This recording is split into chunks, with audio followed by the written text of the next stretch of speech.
ಯಾವ್ದು? Ramnath Kovind committee. Ramnath Kovind committee ಆ ಒಂದು ದೇಶ ಒಂದು ಚುನಾವಣೆ ಏನು ರಿಪೋರ್ಟ್ ಕೊಟ್ಟೈತಲ್ಲ, ರಾಮನಾಥ್ ಕೋವಿಂದ್ ವರದಿ ಕೊಟ್ಟೈತಿ. ಆ ವರದಿಯನ್ನ ಪುನರ್ ಪರಿಶೀಲಿಸಲು ಒಂದು ಜಂಟಿ ಸಂಸದೀಯ ಸಮಿತಿ ರಚನೆ ಆಗೈತೆ. ಅದರ ಅಧ್ಯಕ್ಷ ಯಾರಂತ ಕೇಳಿದ್ರೆ ಪಿ ಚೌಧರಿ. ಹಾಗಾದ್ರೆ ರಾಮನಾಥ್ ಕೋವಿಂದ್ ಅವರ ಆತ್ಮಚರಿತ್ರೆ ಯಾವುದು?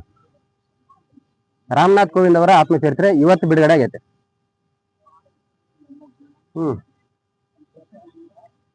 ಯಾವ್ದಪ್ಪ? Triumph of the republic, Indian republic, my struggles ಮತ್ತೆ ಮೈ ಲೈಫ್ ಅಂತೇಳಿ.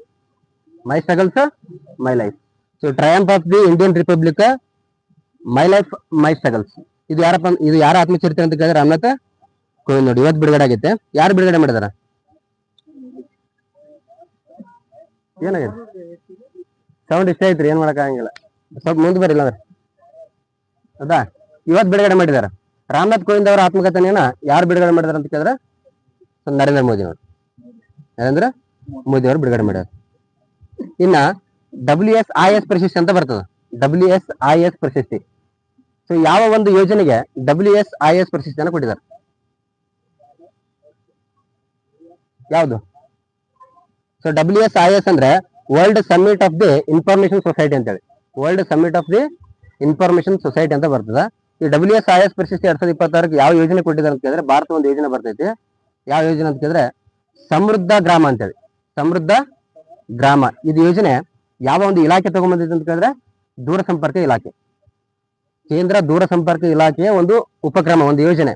ಯಾವುದು? ಸಮೃದ್ಧ ಗ್ರಾಮ. ಆ ಸಮೃದ್ಧ ಗ್ರಾಮಕ್ಕೆ ಒಂದು ಅವಾರ್ಡ್ ಕೊಟ್ಟಿದ್ದಾರೆ ಇತ್ತೀಚೆಗೆ. ಯಾವ ಅವಾರ್ಡ್? WSIS award. ಎಲ್ಲಿ ಕೊಟ್ಟಿದ್ದಾರೆ ಅಂತ ಕೇಳಿದ್ರೆ ಸ್ವಿಟ್ಜರ್ಲೆಂಡ್ ಜಿನೆವಾ. ಸ್ವಿಟ್ಜರ್ಲೆಂಡಿನ ಜಿನೆವಾದಲ್ಲಿ ಒಂದು ಶೃಂಗಸಭೆ ಆಗಿರ್ತೈತಿ. ಸೊ ಅಲ್ಲಿ ಒಂದು ಪ್ರಶಸ್ತಿಯನ್ನ ಪ್ರದಾನ ಮಾಡ್ತಾರೆ. ಇನ್ನು ಭಾರತೀಯ ವನ್ಯಜೀವಿ ಸಂಸ್ಥೆ ಎಲ್ಲೈತೆ? ಭಾರತೀಯ ವನ್ಯಜೀವಿ ಸಂಸ್ಥೆ ಭಾರತೀಯ ವನ್ಯಜೀವಿ ಸಂಸ್ಥೆ ಚೆನ್ನೈ ಒಳಗಿಲ್ಲ. ವನ್ಯಜೀವಿ ಮಂಡಳಿ ಡೆಲ್ಲಿ ಒಳಗೈತೆ. ವನ್ಯಜೀವಿ ಸಂಸ್ಥೆ ಚೆನ್ನೈ ಒಳಗೈತೆ. ಹೌದಾ. ಇತ್ತೀಚೆಗೆ ಭಾರತೀಯ ವನ್ಯಜೀವಿ ಮಂಡಳಿಯ ವನ್ಯಜೀವಿ ಸಂಸ್ಥೆಯ ಒಂದು ಸಭೆ ಆಗೈತೆ. ಅದರ ಅಧ್ಯಕ್ಷತೆಯನ್ನು ಯಾರು ವಹಿಸ್ತಾರೆ ಅಂತ ಕೇಳಿದ್ರೆ ಕೇಂದ್ರ ಪರಿಸರ ಸಚಿವ ಯಾರದಾರ? ಭೂಪೇಂದ್ರ ಯಾದವ್. ಸೊ ಅವರು ಇದು ಒಂದು ಅಧ್ಯಕ್ಷತೆಯನ್ನು ವಹಿಸ್ತಾರೆ. ಆ ಒಂದು ಮೀಟಿಂಗ್ ಎಲ್ಲಿ ಆಗಿತ್ತು ಅಂತ ಕೇಳಿದ್ರೆ ಕೊಯಮತ್ತೂರು, ತಮಿಳುನಾಡಿನ ಕೊಯಮತ್ತೂರು ಒಳಗಾಗೈತೆ ರಾಷ್ಟ್ರೀಯ ವನ್ಯಜೀವಿ ಸಂಸ್ಥೆಯ ಸಭೆ. ಇನ್ನು ಇತ್ತೀಚೆಗೆ ಸುದ್ದಿಲಿದ್ದ ಟ್ರೈಬ್ ಎಕ್ಸ್ ಎಂಬುದೇನು? ಟ್ರೈಬ್ ಎಕ್ಸ್ ಇದು ಇಂಪಾರ್ಟೆಂಟ್. ಅದು ಟ್ರೈಬ್ ಎಕ್ಸ್ ಏನ್ ಹೇಳ್ರಿ? ಟ್ರೈಬ್ ಎಕ್ಸ್ ಅಂತಂದ್ರೆ, ಸೊ ಟ್ರೈಬ್ ಅಂದ್ರೆ ಬುಡಕಟ್ಟು, ಗೊತ್ತಲ್ಲ. ಈ ಬುಡಕಟ್ಟು ಸಮುದಾಯಗಳ ಕಲೆ, ಬುಡಕಟ್ಟಿನ ಸಂಸ್ಕೃತಿ ಮತ್ತು ಅವರ ಪರಂಪರೆಯನ್ನ ಕಲಿಯಲು ಒಂದು ಇರುವಂತಹ ಡಿಜಿಟಲ್ ವೇದಿಕೆ ನೋಡಿ. ಏನಂತ ಕೇಳಿದ್ರೆ ಒಂದು ಡಿಜಿಟಲ್ ಲರ್ನಿಂಗ್ ಪ್ಲಾಟ್ಫಾರ್ಮ್. ಯಾವುದರ ಕುರಿತಾಗಿ ಅಧ್ಯಯನ ಮಾಡೋದು ಅಂತ ಕೇಳಿದ್ರೆ ಸೊ ಬುಡಕಟ್ಟು ಜನಾಂಗದ ಸಂಸ್ಕೃತಿ, ಅವರ ಕಲೆ, ಅವರ ಪರಂಪರೆ, ಹೌದಾ, ಅವರೊಂದಿಷ್ಟು ಸಾಂಪ್ರದಾಯಿಕ ಜ್ಞಾನ ಇರ್ತೈತಿ, ಟ್ರಾಡಿಷನಲ್ ನಾಲೆಜ್ ಇರ್ತೈತಿ. ಅಂತ ಒಂದು ಜ್ಞಾನವನ್ನ ಕಲಿಯಲು ಅಭಿವೃದ್ಧಿಪಡಿಸಿರ್ತಕ್ಕಂಥ ಒಂದು ಡಿಜಿಟಲ್ ಲರ್ನಿಂಗ್ ವೇದಿಕೆ ಯಾವ್ದು ಅಂತ ಕೇಳಿದ್ರೆ ಟ್ರೈಬ್ ಎಕ್ಸ್. ಇಂಪಾರ್ಟೆಂಟ್. ಡಿಜಿಟಲ್ ಸಂಪರ್ಕ ಏನೇ ಮೊಬೈಲ್ ಆಪ್ಗಳು ಬರಲಿ, ಪೋರ್ಟಲ್ಗಳು ಬರಲಿ, ಹೌದಾ, ಯಾವುದೇ ಪ್ಲಾಟ್ಫಾರ್ಮ್ ಬರಲಿ ಇಂಪಾರ್ಟೆಂಟ್ ಆಗ್ತೈತಿ. ಟ್ರೈಬ್ ಎಕ್ಸ್ ಅಂತ ಕೇಳಿದ್ರೆ ಇದು ಬುಡಕಟ್ಟು ಸಂಪರ್ಕ. ಯಾವ ಸಚಿವಾಲಯ ಬಿಡುಗಡೆ ಮಾಡುತ್ತೆ ಅಂತ ಕೇಳಿದ್ರೆ ಅದೇ ಬುಡಕಟ್ಟು ಸಚಿವಾಲಯ, ಕೇಂದ್ರ ಬುಡಕಟ್ಟು ಸಚಿವಾಲಯ. ಯಾರಾದ್ರ ಸಚಿವರಿಗೆ ಪ್ರೆಸೆಂಟ್? ಕೇಂದ್ರ ಬುಡಕಟ್ಟು ಸಚಿವರು ಯಾರಾದ್ರ?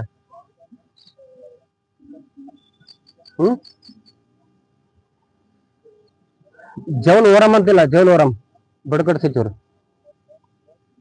ನೆಕ್ಸ್ಟ್ ಇತ್ತೀಚೆಗೆ ಸುದ್ದಿಲಿದ್ದ ಪಿನಾಕ ರಾಕೆಟ್ ಏನಿದೆ? ಪಿನಾಕ ರಾಕೆಟ್ ಅಪ್ಪ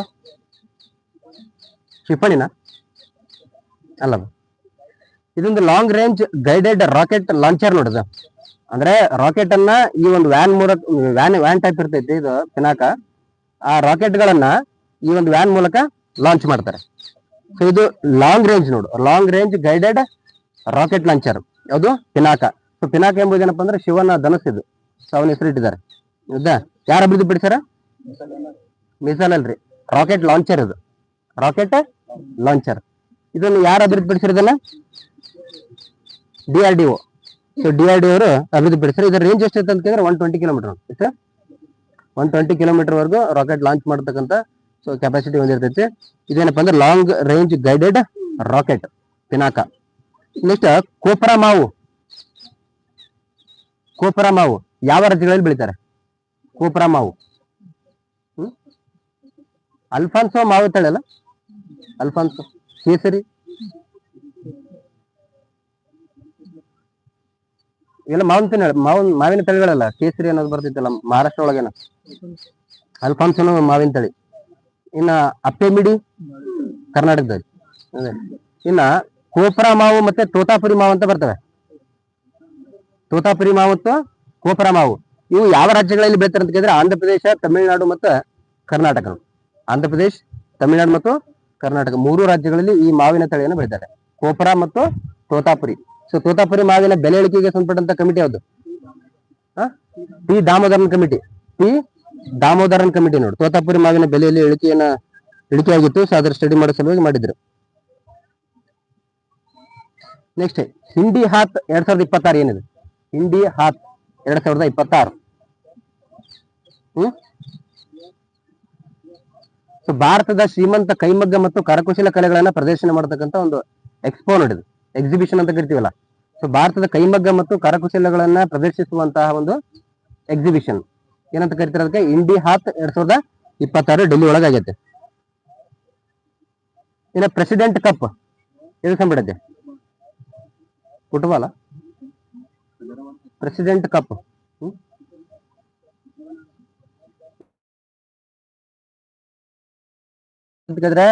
ಗಾಲ್ಫ್ ಸಂಬಂಧಪಟ್ಟೈತಿ.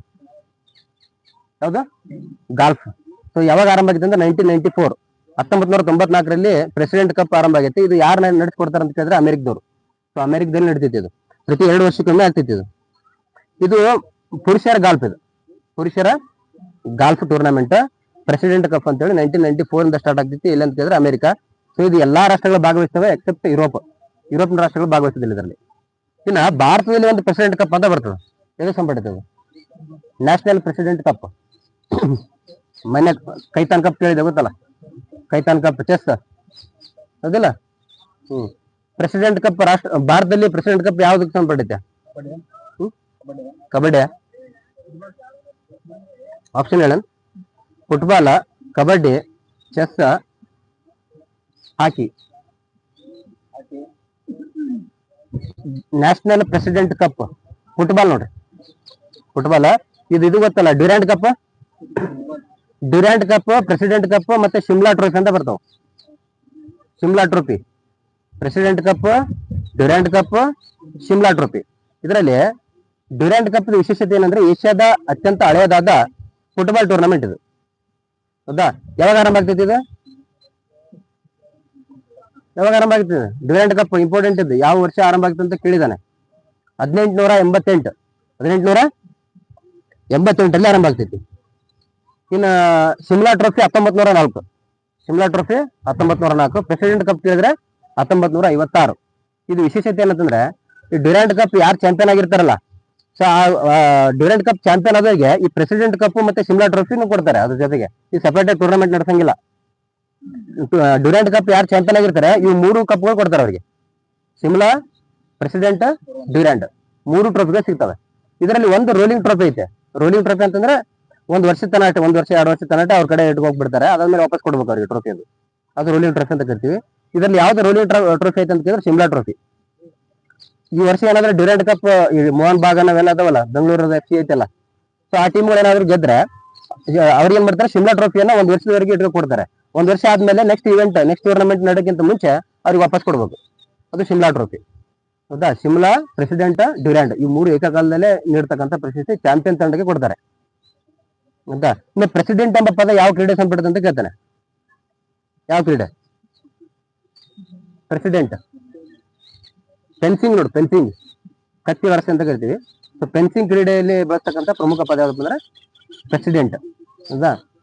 ಇನ್ನ ಇದು ಯಾವುದು ಡ್ಯೂರಾಂಡ್ ಕಪ್ ಹೇಳಿದಿವಲ್ಲ, ಏಷ್ಯಾದಲ್ಲೇ ಮೊಟ್ಟ ಮೊದಲ ಬಾರಿಗೆ ಆರಂಭ ಆಗಿರ್ತಕ್ಕಂಥ ಒಂದು ಫುಟ್ಬಾಲ್ ಟೂರ್ನಮೆಂಟ್ 1888ರಲ್ಲಿ ಆರಂಭ ಆಗ್ತದೆ. ಫಸ್ಟ್ ಮ್ಯಾಚ್ ಎಲ್ಲಿ ಆಗ್ತದೆ ಅಂತ ಕೇಳಿದ್ರೆ ಶಿಮ್ಲಾ ಒಳಗಾಗ್ತೈತಿ. ಶಿಮ್ಲಾ ಒಳಗಾಗ್ತೈತಿ. ಸೊ ಶಿಮ್ಲಾವನ್ನು ಏನಂತ ಕರಿತೀವಿ ಅಂದ್ರೆ ಬ್ರಿಟಿಷರ ಬೇಸಿಗೆಯ ರಾಜಧಾನಿ ಅಂತ ಕರಿತೀವಿ. ಇದಿಲ್ಲ. ಇನ್ನು ಭಾರತ ಫುಟ್ಬಾಲ್ ನ ಮೆಕ್ಕ ಅಂತ ಯಾವ್ದು ಕರಿತೀವಿ? ಭಾರತ ಫುಟ್ಬಾಲ್ ನ ಮೆಕ್ಕ. ಭಾರತದ ಫುಟ್ಬಾಲ್ ನ ಮೆಕ್ಕ ಕೋಲ್ಕತ್ತಾ ನೋಡ್ರಿ, ಯಾವ್ದು? ಕೋಲ್ಕತ್ತಾ. ಇಂಡೋನೇಷ್ಯಾದ ಅತ್ಯುನ್ನತ ನಾಗರಿಕ ಪ್ರಶಸ್ತಿ ಯಾವ್ದು? ಬಿಂತಾಂಗ್ ಆದಿಪುರಾಣ ಅದಲ್ಲ, ಬಿಂತಾಂಗ್ ಆದಿಪೂರ್ಣ ಯಾರಿಗೆ ಕೊಟ್ಟಿದಾರ? ಮೋದಿ. ನೆಕ್ಸ್ಟ್ ಆಮ್ರಪಾಲಿ ಮಾವು ಯಾವ ಯಾವ ರಾಜ್ಯ? ಆಮ್ರಪಾಲಿ. ಆಮ್ರಪಾಲಿ ಇಲ್ಲೇ ಬರ್ತಾರಲ್ಲ ಇವರು, ಇಷ್ಟ ಹೇಳೋದ. ಆಮ್ರಪಾಲಿ ಮಾವು ಯಾವ ರಾಜ್ಯಕ್ಕೆ ತಂದ್ಬಿಡತ್ತೆ?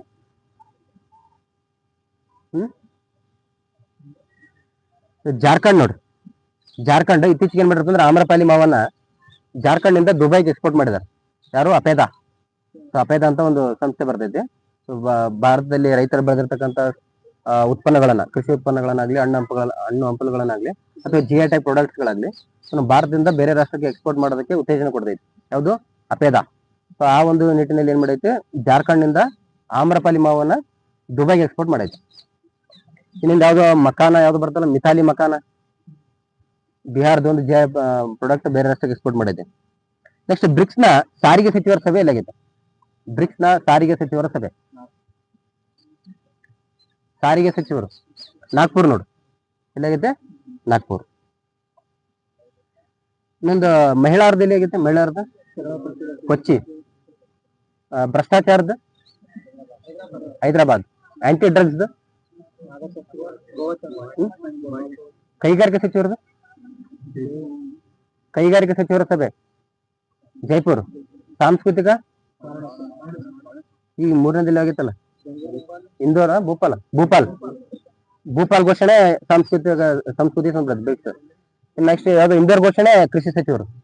ಬೆಂಗಳೂರಲ್ಲಿ ಬಾಹ್ಯಾಕಾಶದಾಗಿದ್ದಾನೆ. ಯಾವ್ದಪ್ಪ?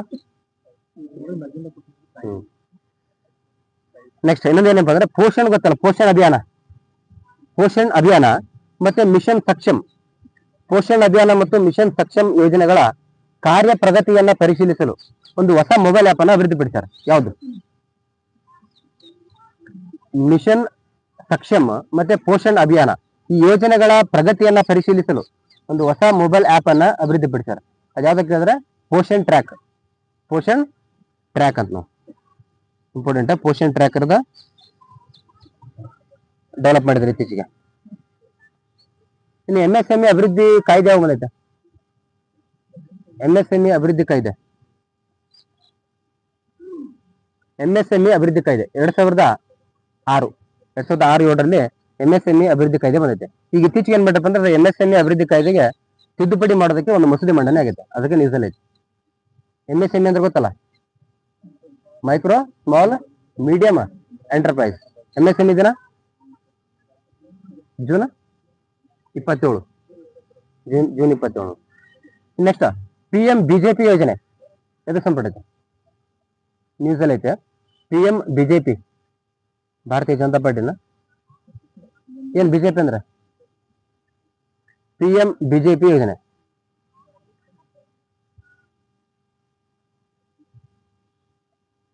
ಇದು ಗೊತ್ತಲ್ಲ, ಭಾರತೀಯ ಜನೌಷಧಿ ಕೇಂದ್ರಗಳು ಗೊತ್ತಾ? ಜನೌಷಧಿ ಕೇಂದ್ರಗಳು ಇರ್ತಾವಲ್ಲ, ಮೆಡಿಕಲ್ ಜನೌಷಧಿ ಕೇಂದ್ರ ಒಳಗ ಕೈಗೆಟಕುವ ದರದಲ್ಲಿ ಬಹಳ ಕಡಿಮೆ ಪ್ರೈಸ್ನಲ್ಲಿ ಮೆಡಿಸಿನ್ ಸಿಗ್ತವೆ. ಹೌದಾ? ಯಾವ ಯೋಜನೆ ಅಡಿಯಲ್ಲಿ ಅಂತ ಕೇಳಿದ್ರೆ PM BJP ಅಂದ್ರೆ ಪ್ರಧಾನಮಂತ್ರಿ ಭಾರತೀಯ ಜನೌಷಧಿ ಪರಿಯೋಜನಾ ಅಂತೇಳಿ. ಪ್ರಧಾನಮಂತ್ರಿ ಭಾರತೀಯ ಜನೌಷಧಿ ಪರಿಯೋಜನಾ ಅಂತ ಹೇಳ್ತಾರೆ. ಇದು ಯಾವ ಬಂದೈತೆ? PM BJP ಯೋಜನೆ. PM BJP ಯೋಜನೆ ಯಾವ ಬಂದೈತೆ? 2016 ಬಂದೈತೆ. ಇದು ಮುಂಚೆ ಇದಕ್ಕೆ ಪ್ರಧಾನಮಂತ್ರಿ ಜನೌಷಧಿ ಯೋಜನೆ ಅಂತ ಕರಿತಿದ್ರು. 2015 ಪ್ರಧಾನಮಂತ್ರಿ ಜನೌಷಧಿ ಯೋಜನೆ ಅಂತ ಕರಿತಿದ್ರು. ಅದಕ್ಕಿಂತ ಮುಂಚೆ 2005 ಇದಕ್ಕೆ ಜನೌಷಧಿ ಯೋಜನೆ ಅಂತ ಕರಿತಿದ್ರು. ಬರೇ ಜನೌಷಧಿ ಯೋಜನೆ 2005. 2015 ಭಾರತೀಯ ಜನೌಷಧಿ ಯೋಜನೆ ಅಂತ ಕರಿತೀವಿ. ಆಮೇಲೆ 2016 ಏನ್ ಮಾಡಿದ್ರು? ಭಾರತೀಯ ಜನೌಷಧಿ ಪರಿಯೋಜನೆ ಅಂತ ಮಾಡ್ತಾರೆ 2016. ಸೊ ಇದ್ರ ಉದ್ದೇಶ ಏನಪ್ಪಾ ಅಂತ ಕೇಳಿದ್ರೆ, ಬಡವರಿಗೆ ಏನ್ ಮಾಡ್ಬೇಕು? ಕೈಗೆಟಕುವ ದರದಲ್ಲಿ ಅಥವಾ ಕಡಿಮೆ ದರದಲ್ಲಿ ಔಷಧಿಗಳನ್ನ ವಿತರಣೆ ಮಾಡಬೇಕು. ಎಲ್ಲಿ? ಜನೌಷಧಿ ಕೇಂದ್ರದಲ್ಲಿ.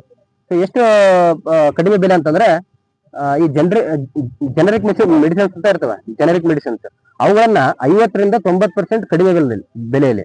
ಅಂದ್ರೆ ಈಗ 100 ರೂಪಾಯಿ ಒಂದು ಟ್ಯಾಬ್ಲೆಟ್ಸ್ ಐತೆ ಅಂದ್ರೆ ಬೇರೆ ಮೆಡಿಕಲ್ ಅಲ್ಲಿ, ಜನೌಷಧಿ ಕೇಂದ್ರದಲ್ಲಿ ಎಷ್ಟು ಸಿಗುತ್ತೆ ಅಂದ್ರೆ 50 ರೂಪಾಯಿಗೆ ಸಿಗುತ್ತೆ. ಸೊ 50 to 90% ಆಫ್ ಒಳಗ ಜನೌಷಧಿ ಕೇಂದ್ರದಲ್ಲಿ ಮೆಡಿಸಿನ್ಸ್ ಗಳನ್ನ ಒದಗಿಸ್ತಾರೆ.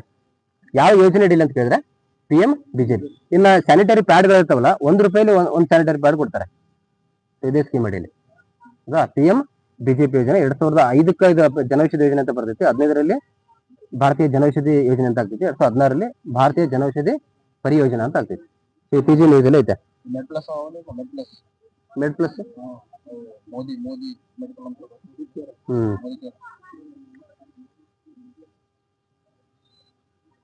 ನೆಕ್ಸ್ಟ್ ನೋಡ್ರಿ, ಯುನೆಸ್ಕೋ ಅಮೃತ ಪಟ್ಟಿಯಲ್ಲಿ ನಮ್ಮ ಭಾರತದ ಎಷ್ಟು ಇದಾವ? ಎಷ್ಟಪ್ಪ? 16 ಯಾವ್ದು? ದೀಪಾವಳಿ. ಹೌದಾ, ದೀಪಾವಳಿ ನೋಡಿ. ಯಾವಾಗ ಆರಂಭ ಆಯ್ತದೆ? ಯಾವ ಒಂದು ಸಮಾವೇಶದ ಅಡಿಯಲ್ಲಿ? ಯುನೆಸ್ಕೋ ಅಮೃತ ಸಾಂಸ್ಕೃತಿಕ ಸಮಾವೇಶ 2003 ನೋಡಿ. 2003ರ ಯುನೆಸ್ಕೋ ಸಮಾವೇಶದ ಅಡಿಯಲ್ಲಿ ಇವನ್ನ ಸೇರ್ಪಡೆ ಮಾಡ್ತಾರೆ. Next Gaganyaan mission. Gaganyaan mission ಯಾವಾಗ ಅನುಮೋದನೆ ಆಗೈತೆ? 2018 ನೋಡಿ.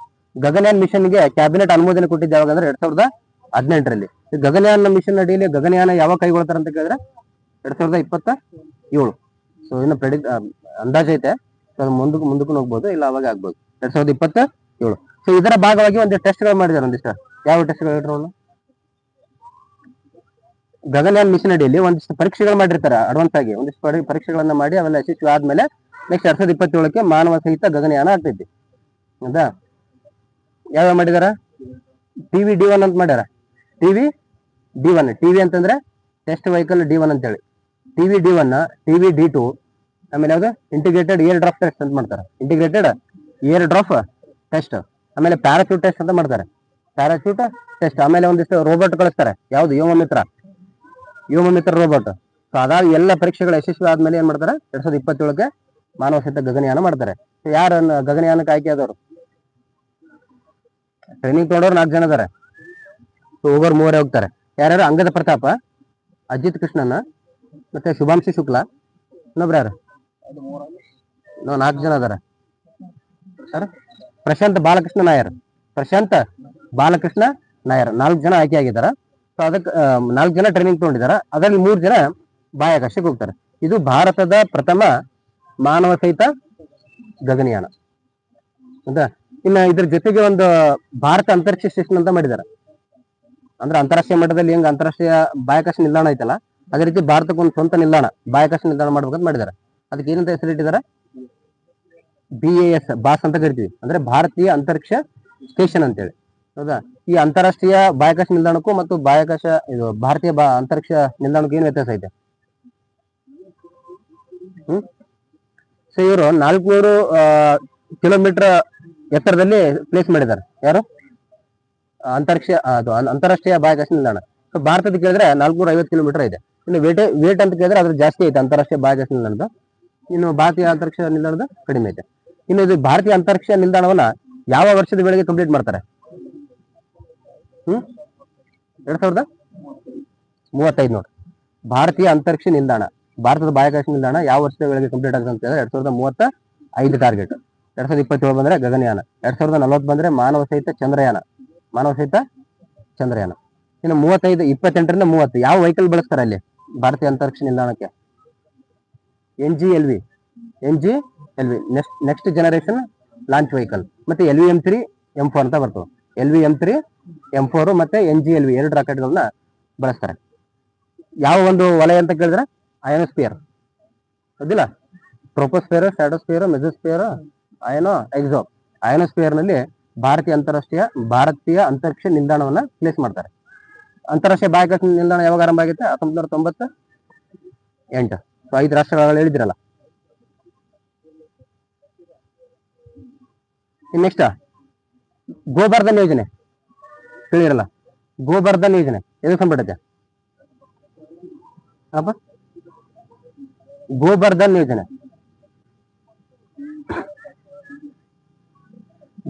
ಯೋಜನೆ ವೇಸ್ಟ್ ಟು ವೆಲ್ತ್ ನೋಡಿ. ಅಂದ್ರೆ ಏನು ವೇಸ್ಟ್ ಇರ್ತೈತಲ್ಲ ಅದನ್ನೇ ಯೂಸ್ ಮಾಡ್ಕೊಂಡು ಎನರ್ಜಿ ಕ್ರಿಯೇಟ್ ಮಾಡೋದು. ಉದಾಹರಣೆಗೆ ಈಗ ಗ್ರಾಮೀಣ ಪ್ರದೇಶದಲ್ಲಿ ಸಗಣಿ ಇರ್ತೈತಿ, ಜಾನುವಾರುಗಳ ಸಗಣಿ. ಆ ಸಗಣಿ ಮತ್ತೆ ಕೃಷಿ ತ್ಯಾಜ್ಯಗಳು, ಆಮೇಲೆ ಮುನ್ಸಿಪಲ್ ವೇಸ್ಟ್ಗಳು, ಇವನ್ನ ತಗೊಂಡು ಏನ್ ಏನ್ ಪ್ರೊಡ್ಯೂಸ್ ಮಾಡ್ತಾರೆ, ಬಯೋಗ್ಯಾಸ್, ಕಂಪ್ರೆಸ್ಡ್ ಬಯೋಗ್ಯಾಸ್ ಅನ್ನ ಪ್ರೊಡ್ಯೂಸ್ ಮಾಡ್ತಾರೆ. ಸೊ ಅದಕ್ಕೆ ಉತ್ತೇಜನ ನೀಡುವಂತಹ ಒಂದು ಯೋಜನೆ ಯಾವ್ದಂತ ಹೇಳಿದ್ರೆ ಗೋಬರ್ಧನ್ ಯೋಜನೆ. ಸೊ ಗೋಬರ್ಧನ್ ಯೋಜನೆ ಯಾವ ಬಂದೈತೆ ಇದು ಆಕ್ಚುಲಿ 2024-25 ಬಜೆಟ್ ಒಳಗೆ ಪ್ರಸ್ತಾಪ ಮಾಡಿದ್ರೆ ಇವಾಗ 2026 ಅದಕ್ಕೆ ಕ್ಯಾಬಿನೆಟ್ ಅನುಮೋದನೆ ಕೊಟ್ಟೈತೆ. ಈ ಗೋಬರ್ಧನ್ ಯೋಜನೆಯ ಅವಧಿ ಕೇಳಿದ್ರೆ 2026-27ರಿಂದ 2035-36 ಇಂಪಾರ್ಟೆಂಟ್ ಇದೆ. 10 ವರ್ಷದ ಸ್ಕೀಮ್. ಎಷ್ಟು? 10 ವರ್ಷ. 2026-27ರಿಂದ 2035-36. ಇನ್ನೊಂದು ಯೋಜನೆ ಐತಿ ಇದೇ ರೀತಿ. ಯಾವ್ದು? 2026-27ರಿಂದ 35-36ವರೆಗೂ ಒಂದು ಯೋಜನೆ ಐತೆ, ಎಕ್ಸ್ಟೆಂಡ್ ಮಾಡಿದಾರಲ್ಲ. ಯಾವ್ದು? ಉಡಾನ್ ಯೋಜನೆ. ವಿಕಸಿತ ಉಡಾನ್ ಅಂತ ಮಾಡಿದ್ದಾರೆ. ವಿಕಸಿತ ಉಡಾನ್ ಯೋಜನೆ ಅದನ್ನು 2035-36ವರೆಗೆ ಐತೆ. ಇದನ್ನು ಕೂಡ ಐತೆ ಗೋಬರ್ಧನ್ ಯೋಜನೆ. ಇದು ಯಾವ ಸಚಿವಾಲಯ ಹೇಳ್ರಿ ನೋಡು? ಗೋಬರ್ಧನ್ ಯೋಜನೆ ಯಾವ ಸಚಿವಾಲಯ? ಗೋಬರ್ಧನ್ ಯೋಜನೆ. ಸೊ ಮಲ್ಟಿಪಲ್ ಮಿನಿಸ್ಟ್ರಿ ನೋಡುದು, ಬಹು ಸಚಿವಾಲಯಗಳು ಅದಾವ ಇದರಲ್ಲಿ. ಅಂದ್ರೆ ಜಲಶಕ್ತಿ ಸಚಿವಾಲಯ ಐತೆ, ಗ್ರಾಮೀಣಾಭಿವೃದ್ಧಿ ಸಚಿವಾಲಯ ಐತೆ, ಆಮೇಲೆ ಕೃಷಿ ಸಚಿವಾಲಯ ಐತೆ. ಸೊ ಇದೇ ರೀತಿ ರಿನ್ಯೂವಬಲ್ ಎನರ್ಜಿ, ನೂತನ ಮತ್ತು ನವೀಕರಿಸಬಹುದಾದ ಇಂಧನ ಸಚಿವಾಲಯ ಐತೆ. ಸೊ ಮಲ್ಟಿಪಲ್ ಸಚಿವಾಲಯಗಳು ಇದರಲ್ಲಿ ಇನ್ವಾಲ್ವ್ ಆಗ್ತಾವೆ. ಸೊ ಒಂದೇ ಸಚಿವಾಲಯಕ್ಕೆ ಸೀಮಿತ ಇಲ್ಲ. ಹೌದಾ? ಗೋಬರ್ಧನ್ ಯೋಜನೆ 2026-27ರಿಂದ 2035-36. ಇದರ ಉದ್ದೇಶ ಏನಂದ್ರೆ ವೇಸ್ಟ್ ಟು ವೆಲ್ತ್.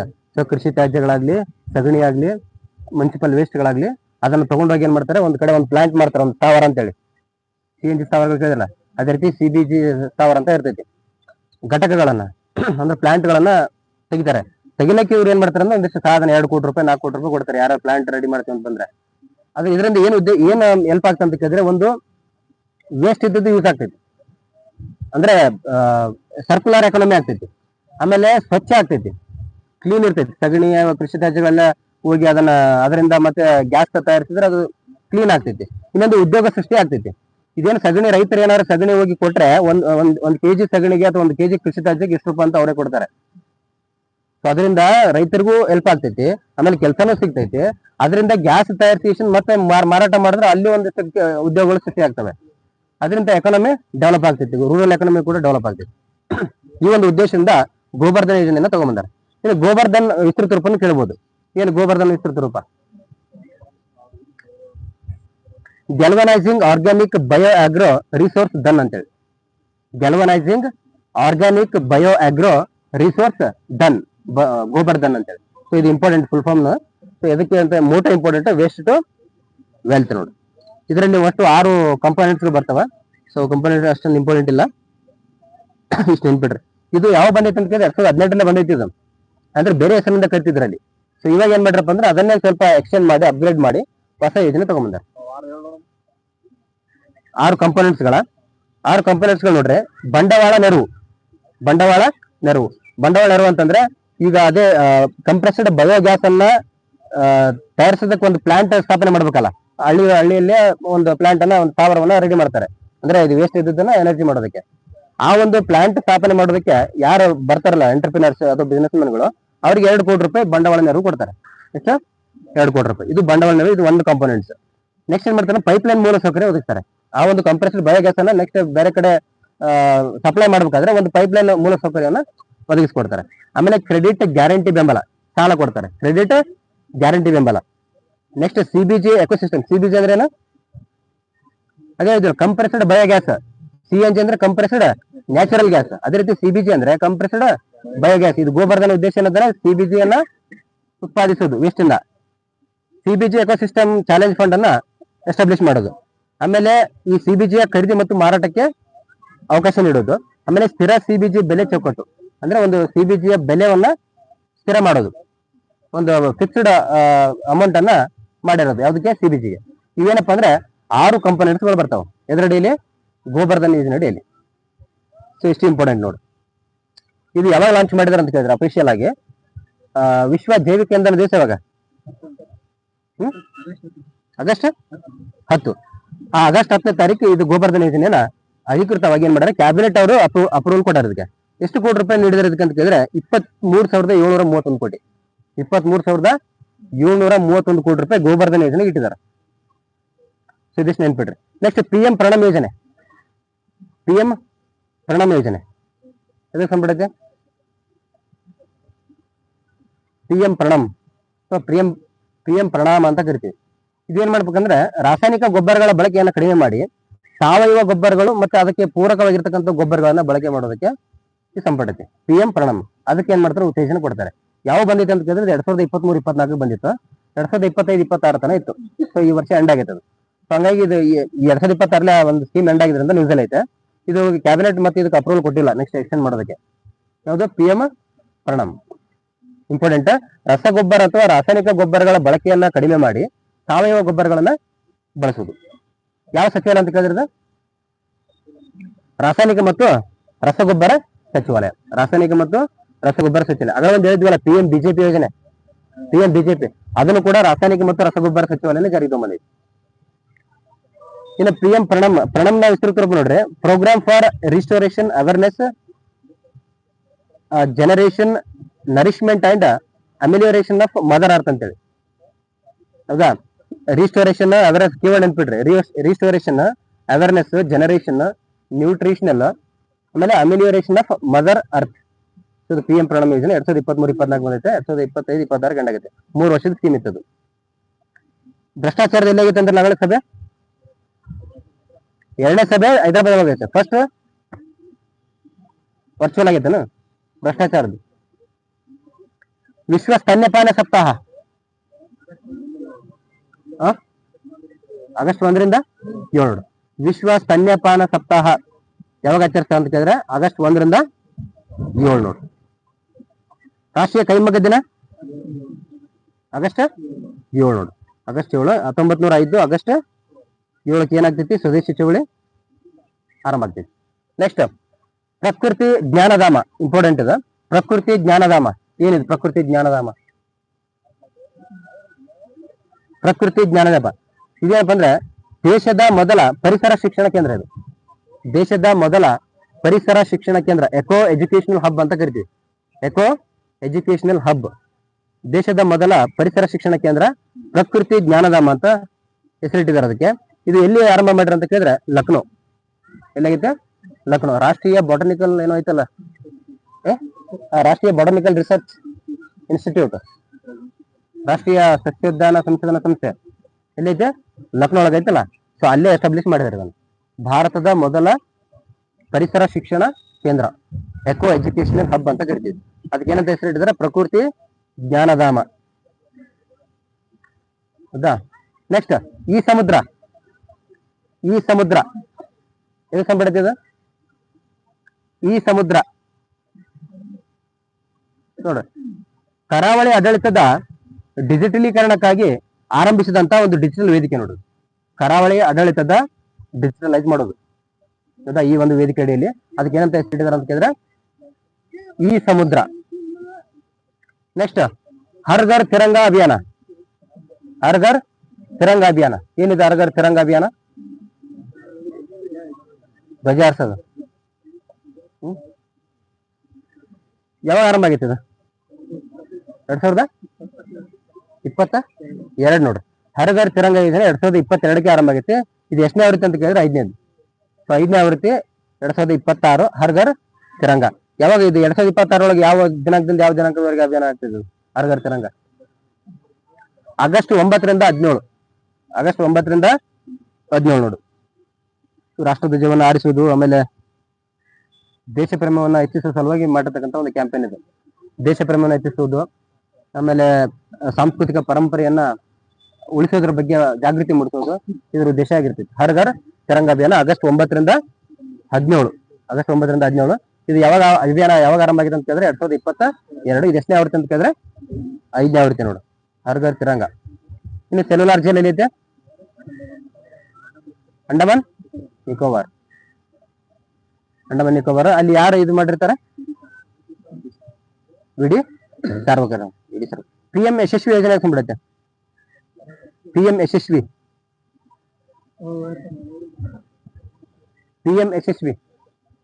ಇದು ಸ್ಕಾಲರ್ಶಿಪ್ ನೋಡ್ರಿ.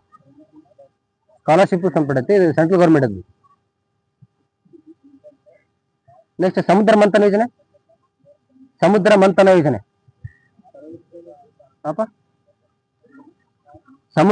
ಯೋಜನೆ ಯಾವ ಸಚಿವಾಲಯ? ಪೆಟ್ರೋಲಿಯಂ ಮತ್ತು ನೈಸರ್ಗಿಕ ಅನಿಲ ಸಚಿವಾಲಯ ನೋಡಿ.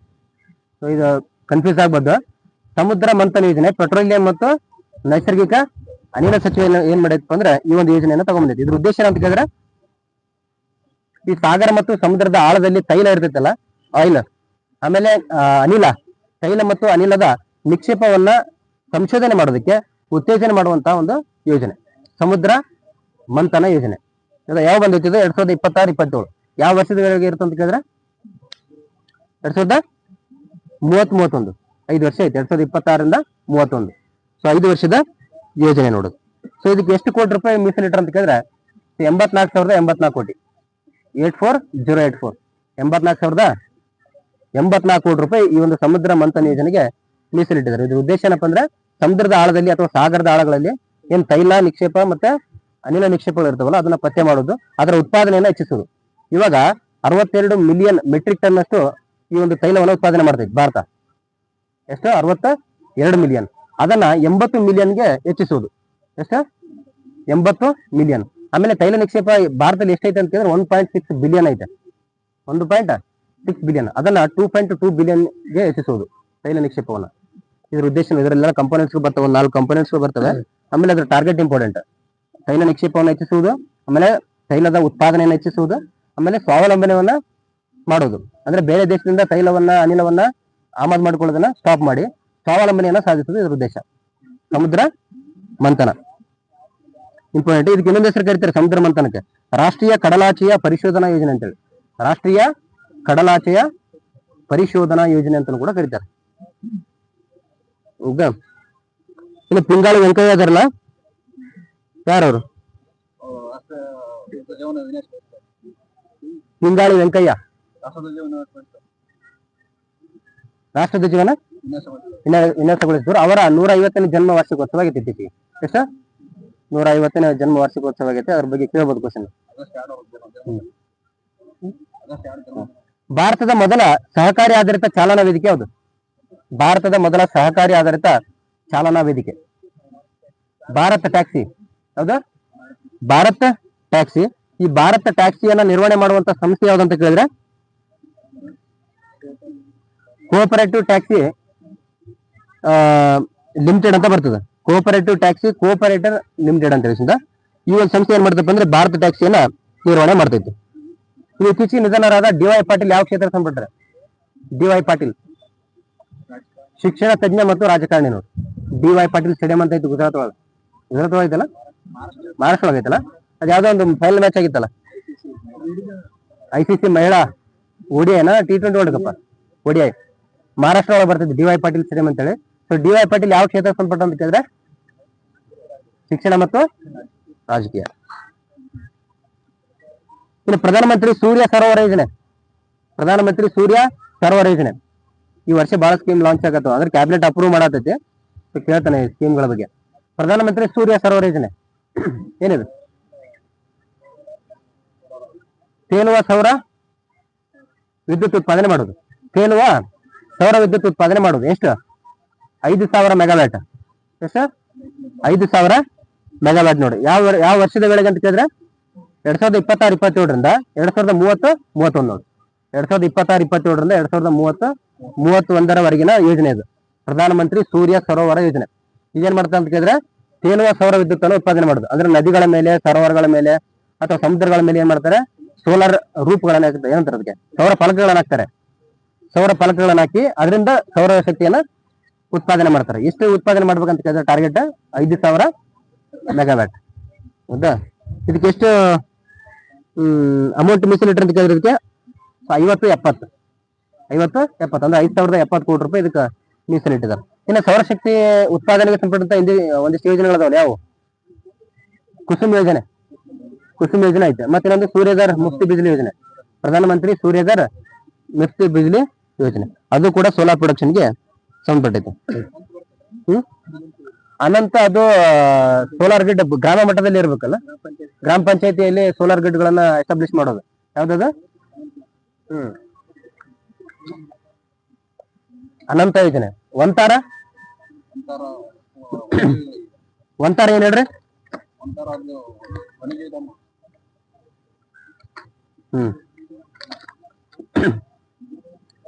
ವನ್ಯಜೀವಿಧಾಮ ಖಾಸಗಿ ಏನದು ಖಾಸಗಿ ಖಾಸಗಿ ಜೀವ ಅನ್ನೋದು.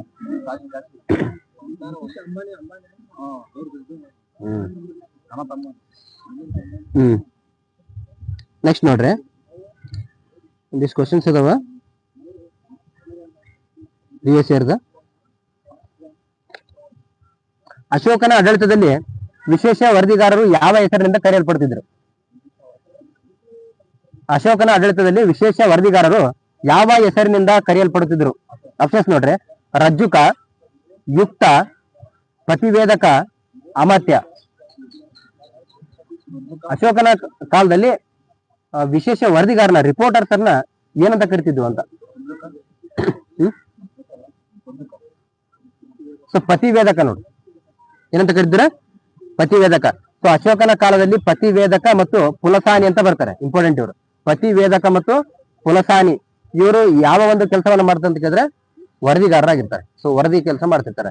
ಅಂದ್ರೆ ಬೇರೆ ರಾಜ್ಯದ ಏನೇ ಮಾಹಿತಿ ಇದ್ರು ಅಥವಾ ಏನೇ ವರದಿ ಇದ್ರು ರಾಜನಿಗೆ ಯಾವ ಸಂದರ್ಭದಲ್ಲಿ ಬೇಕಾದ್ರೂ ಯಾವಾಗ ಬೇಕಾದ್ರೂ ಅವರು ತಿಳಿಸ್ತಿದ್ರಂತೆ.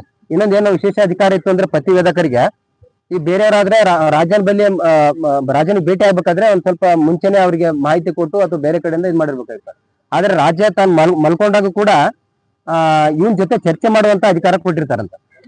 ಅವ್ನು ರಾತ್ರಿ ಮಲಗಿದ್ರು ಕೂಡ ಬಂದ್ ಇಷ್ಟು ಪ್ರತಿವೇದಕ ಬಂದು ಏನೋ ಒಂದು ಮಾಹಿತಿ ತಗೊಂಡ್ಬಂದು ಅವ್ರಿಗೆ ಕರೆದ್ರೆ ಅವಾಗೂ ಬಂದು ಅವ್ರಿಗೆ ಚರ್ಚೆ ಮಾಡ್ಬೇಕಾಗಿತ್ತಂತ. ಸೊ ಅಷ್ಟು ಒಂದು ಅಧಿಕಾರವನ್ನ ಪ್ರತಿವೇದಕ ಮತ್ತೆ ಪುಲಸಾನಿ ಕೊಟ್ಟಿರ್ತಾರೆ. ಯಾರು? ಅಶೋಕ. ಸೊ ಅವನ ಕಾಲದಲ್ಲಿ ಇರ್ತಾರೆ. ಇನ್ನು ಉಳಿದು ಕೊಟ್ಟಿದ್ದೆ ನಾನು, ರಜ್ಜುಕ, ಯುಕ್ತ ಮತ್ತು ಅಮಾತ್ಯ ಇವ್ರೇನಾಗಿದ್ರು? ಪ್ರಮುಖ ಅಧಿಕಾರಿಗಳು ಬರ್ತಾರೆ ಇದರಲ್ಲಿ. ಪ್ರಾದೇಶಿಕ, ರಜ್ಜುಕ, ಯುಕ್ತ, ಅಮಾತ್ಯ, ಆಮೇಲೆ ಸೀತಾಧ್ಯಕ್ಷ, ಆಮೇಲೆ ಸಮರ್ಥ ಮತ್ತೆ ಸನ್ನಿಧಾತ ಅಂತ ಬರ್ತಾರೆ. ಸೊ ಇವರೆಲ್ಲ ಪ್ರಮುಖ ಅಧಿಕಾರಿಗಳು ಆಗಿನ ಕಾಲದಲ್ಲಿ, ಮೌರ್ಯರ ಕಾಲದಲ್ಲಿ. ಸೊ ಈ ಅಧಿಕಾರಿಗಳು ಯಾವ ಒಂದು ಕಾರ್ಯವನ್ನ ನಿರ್ವಹಿಸ್ತಿದ್ರು ಅಂತ ಕೇಳ್ತಾನೆ. ಸೊ ಪ್ರಾದೇಶಿಕನ ಕೆಲಸ ಏನಾಗಿರ್ತೈತಿ? ಸೊ ಪ್ರಾದೇಶಿಕ ಜಿಲ್ಲಾಧಿಕಾರಿ ಆಗಿರ್ತಾನೆ.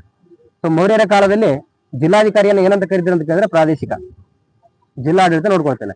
ಸೊ ಅವನ್ ಕೆಳಗಡೆ ಅವನ್ ಕೈ ಕೆಳಗೆ ಯಾರು ಇರ್ತಾರೆ ಅಂತ ಕೇಳಿದ್ರೆ ರಜ್ಜುಕ ಇರ್ತಾನೆ. ಯಾರು? ರಜ್ಜುಕ. ಆ ರಜ್ಜುಕನ ಕೆಳಗೆ ಬರೋ ಯಾರಪ್ಪ? ಯುಕ್ತ. ಯಾರು? ಯುಕ್ತ ಅಂತ ಬರ್ತಾನೆ, ಯುಕ್ತ. ಇನ್ನು ಅವನ ಕೆಳಗಡೆ ಒಬ್ಬ ಧನಿಕ ಅಂತ ಬರ್ತಾನೆ. ಯಾರು? ಧನಿಕ ಅಂತ. ಇನ್ನು ಗ್ರಾಮದ ಮುಖ್ಯಸ್ಥನಿಗೆ ಏನಂತ ಕರಿತಿದ್ರು? ಗ್ರಾಮದ ಮುಖ್ಯಸ್ಥ.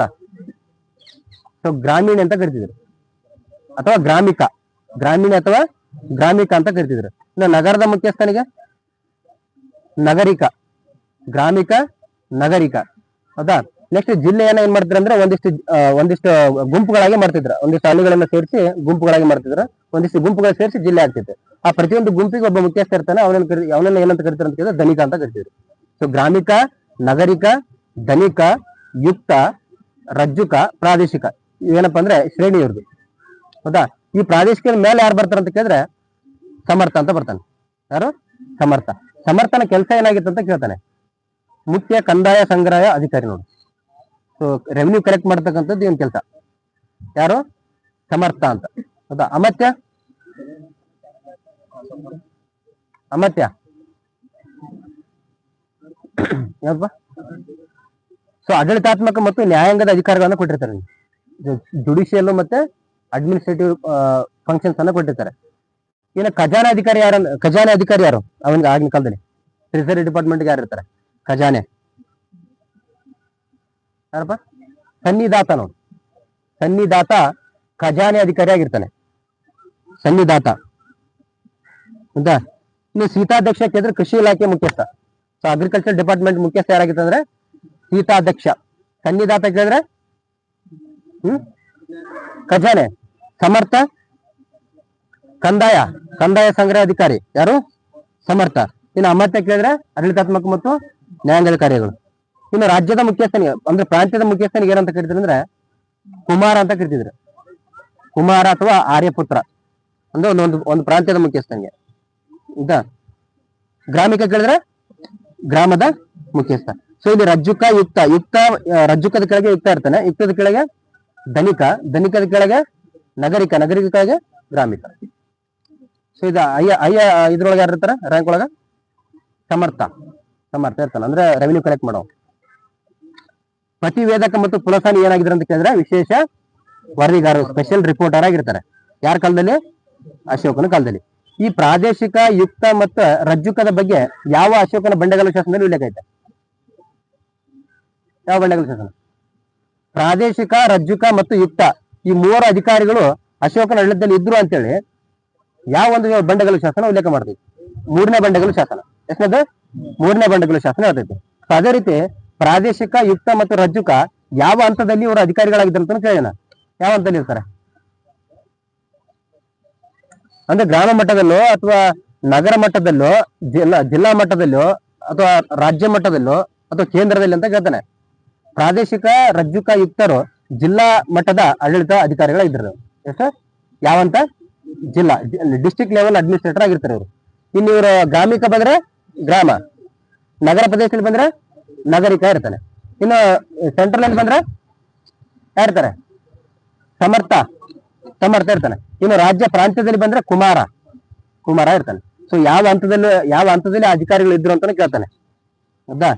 ಇನ್ನು ಮೂರು ಅಧಿಕಾರಿ ಹೇಳಿದ್ನಲ್ಲ, ಅವ್ರ ಬಗ್ಗೆ ಉಲ್ಲೇಖ ಮಾಡುವಂತ ಶಾಸನ ಕೇಳಿದ್ರೆ ಮೂರನೇ ಬಂಡೆಗಲ್ಲು ಶಾಸನ. ಸೊ ಇಷ್ಟು ನೆನ್ಪಿಡ್ಬೇಕು. ಇನ್ನು ಸೀತಾಧ್ಯಕ್ಷ ಇಂಪಾರ್ಟೆಂಟಾ? ಸೀತಾಧ್ಯಕ್ಷ ಯಾವ್ದ್ರಂತ ಒಂದೊಂದ್ಸಲ ಒಂದೊಂದರಲ್ಲಿ ಅದು ಇದು ಕೊಟ್ಟಿದ್ದಾನೆ. ಏನ ಅಲ್ಲ, ಭೂ ಕಂದಾಯನ ಕೊಟ್ಟಿದ್ದಾನೆ ಒಂದ್ ಕಡೆ ಸೀತಾಧ್ಯಕ್ಷ. ಅದು ಕೃಷಿ ಇಲಾಖೆ ನೋಡಿ. ಯಾರಪ್ಪ? ಭೂ ಅರಣ್ಯ. ನೆಕ್ಸ್ಟ್ ನೋಡ್ರಿ, ಭಾರತಕ್ಕೆ ಬಂದ ಪೋರ್ಚುಗೀಸ್ ನಾವಿಕರನ್ನ ಕಾಲಾನುಕ್ರಮದಲ್ಲಿ ಜೋಡಿಸಿ ಅಂತ ಹೇಳಿದಾನೆ. ಭಾರತಕ್ಕೆ ಬಂದ ಪೋರ್ಚುಗೀಸ್ ನಾವಿಕರು: Vasco da Gama, Cabral, Francisco de Almeida, Alfonso de Albuquerque. ಯಾರು ಬರ್ತಾರೆ ಹೇಳ್ರಿ? ಫಸ್ಟ್ ಯಾರು ಬರ್ತಾರೆ? Vasco da Gama. ಅದಾದ್ಮೇಲೆ 1498 ಮೇ 20. ಮತ್ತೆ ವಾಸ್ಕೋ ಡಿ ಗಾಮಾ ಆದ್ಮೇಲೆ ಕೆಬ್ರಾಲ್ ಬರ್ತಾನೆ. ಫೆಡ್ರೋ ಅಲ್ವರೇಜ್ ಕೆಬ್ರಾಲ್ ಅಂತ ಬರ್ತಾನೆ. ಅದಾದ್ಮೇಲೆ ಅಲ್ಮೇಡಾ ಆದ್ಮೇಲೆ ಅಲ್ಬುಕರ್ಕ್ ಆದ್ಮೇಲೆ ನೂನಾಡಿ ಕುನ್ನಾ 1529 ಬರ್ತಾನೆ. ನೂನಾಡಿ ಕುನ್ನಾ. ಸೊ ಪ್ರಮುಖ 5 ನಾವಿಕರು ಬರ್ತಾರೆ ಪೋರ್ಚುಗೀಸರು. ಹೌದಾ? ಅಷ್ಟು ನೆನ್ಪಿಡ್ರಿ. ಇನ್ನು ಸರಿಯಾದ ಕಾಲಾನುಕ್ರಮಕ್ಕೆ ಗುರುತಿಸಿ ಅಂತ ಹೇಳಿದಾನೆ. ಚಾಲುಕ್ಯ ವಿಕ್ರಮ ಶಕೆ, ಶಾಲಿವಾಹನ ಶಕೆ, ಗುಪ್ತ ಶಕೆ, ಹರ್ಷ ಶಕೆ. ಯಾರು ಬರ್ತಾರೆ?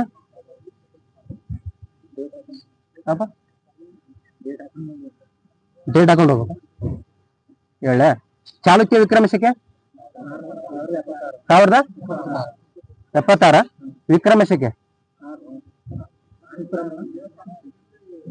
606. ಹರ್ಷ ಶಕೆ ಯಾವಾಗ ಅಂದ್ರೆ? ವಿಕ್ರಮ ಶಕೆ 58. ವಿಕ್ರಮ ಶಕೆ ಯಾವಾಗ? 58. ಶಕ ಶಾಲಿವಾನ ಶಕ ಅದೇ ಎರಡು ಒಂದೇವು.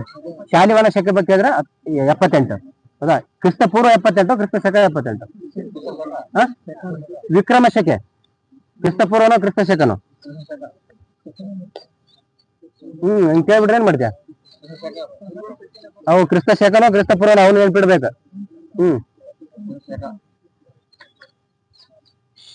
ವಿಕ್ರಮ ಶಕೆ 58ರಲ್ಲಿ ಆರಂಭ ಆಗುತ್ತೆ. ಅದು ಕ್ರಿಸ್ತ ಪೂರ್ವ ಶಕೆ.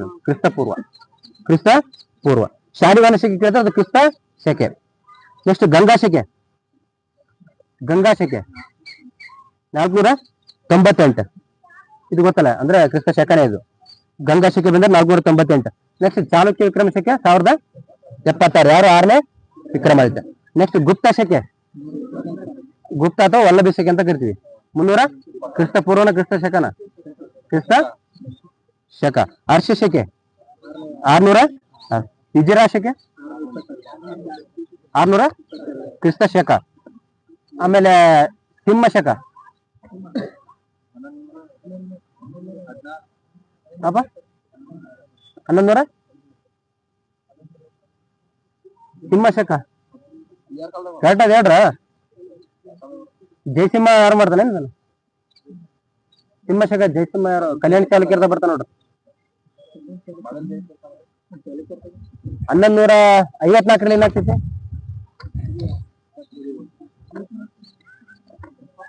ಕೊಪ್ಪಂ ಕದನ ಆಗ್ತೈತಿಲ್ಲ?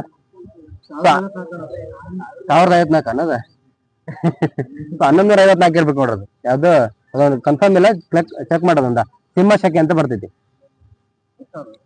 ಅದೇ ಗೊತ್ತಿಲ್ಲ ಇದು ಮಾಡ್ಕೋಪ ಅಂತ ಹೇಳಿ. ಕೆಳಗಿನ ಸಂಘಟನೆಗಳು ಮತ್ತು ಅವುಗಳಿಗೆ ಸಂಬಂಧಿಸಿದ ನಾಯಕರುಗಳ ಸರಿಯಾದ ಜೋಡಿಯನ್ನ ಗುರುತಿಸಿ ಅಂತ ಹೇಳ. ಮುಸ್ಲಿಂ ಲೀಗ್ ಫಜಲ್ ಹಕ್ ಮತ್ತು fuzzy Hussain, Muslim League. Hindu Mahasabha Bal Gangadhar Tilak. Home rule league Madan Mohan Malaviya. Lok Seva ಮಂಡಲ ಲಾಲಾ ಲಜಪತ್ ರಾಯ್. ಇದರಲ್ಲಿ ಸರಿಯಾದ ಜೋಡಿ ಆಯ್ಕೆ ಮಾಡ್ಬೇಕಷ್ಟೇ. ಹೇಳ್ರಿ. Home rule league Madan Mohan Malaviya, Hindu Mahasabha Bal Gangadhar Tilak, Muslim league Fazal Haq ಮತ್ತು ಫಜಿ ಹುಸೇನ್, ಲೋಕ ಸೇವಾ ಮಂಡಲ ಲಾಲಾ ಲಜಪತ್ ರಾಯ್. ಅಪ್ಪ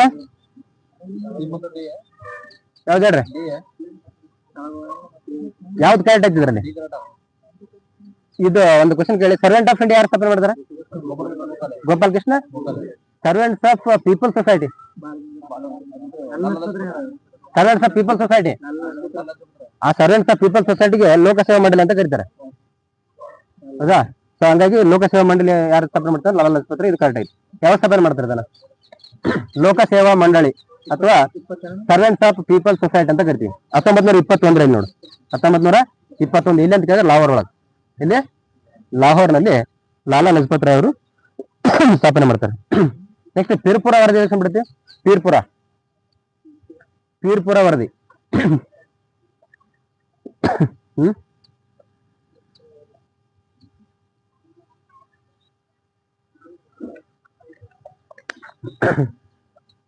ಈ 1935 ಭಾರತ ಸರ್ಕಾರ ಕಾಯ್ದೆ ಆಯ್ತಲ್ಲ, ಅದರ ಪ್ರಕಾರ 1937 ಎಲೆಕ್ಷನ್ ಆಗ್ತಾವ, ಪ್ರಾಂತೀಯ ಚುನಾವಣೆಗಳು ಆಗ್ತಾವ.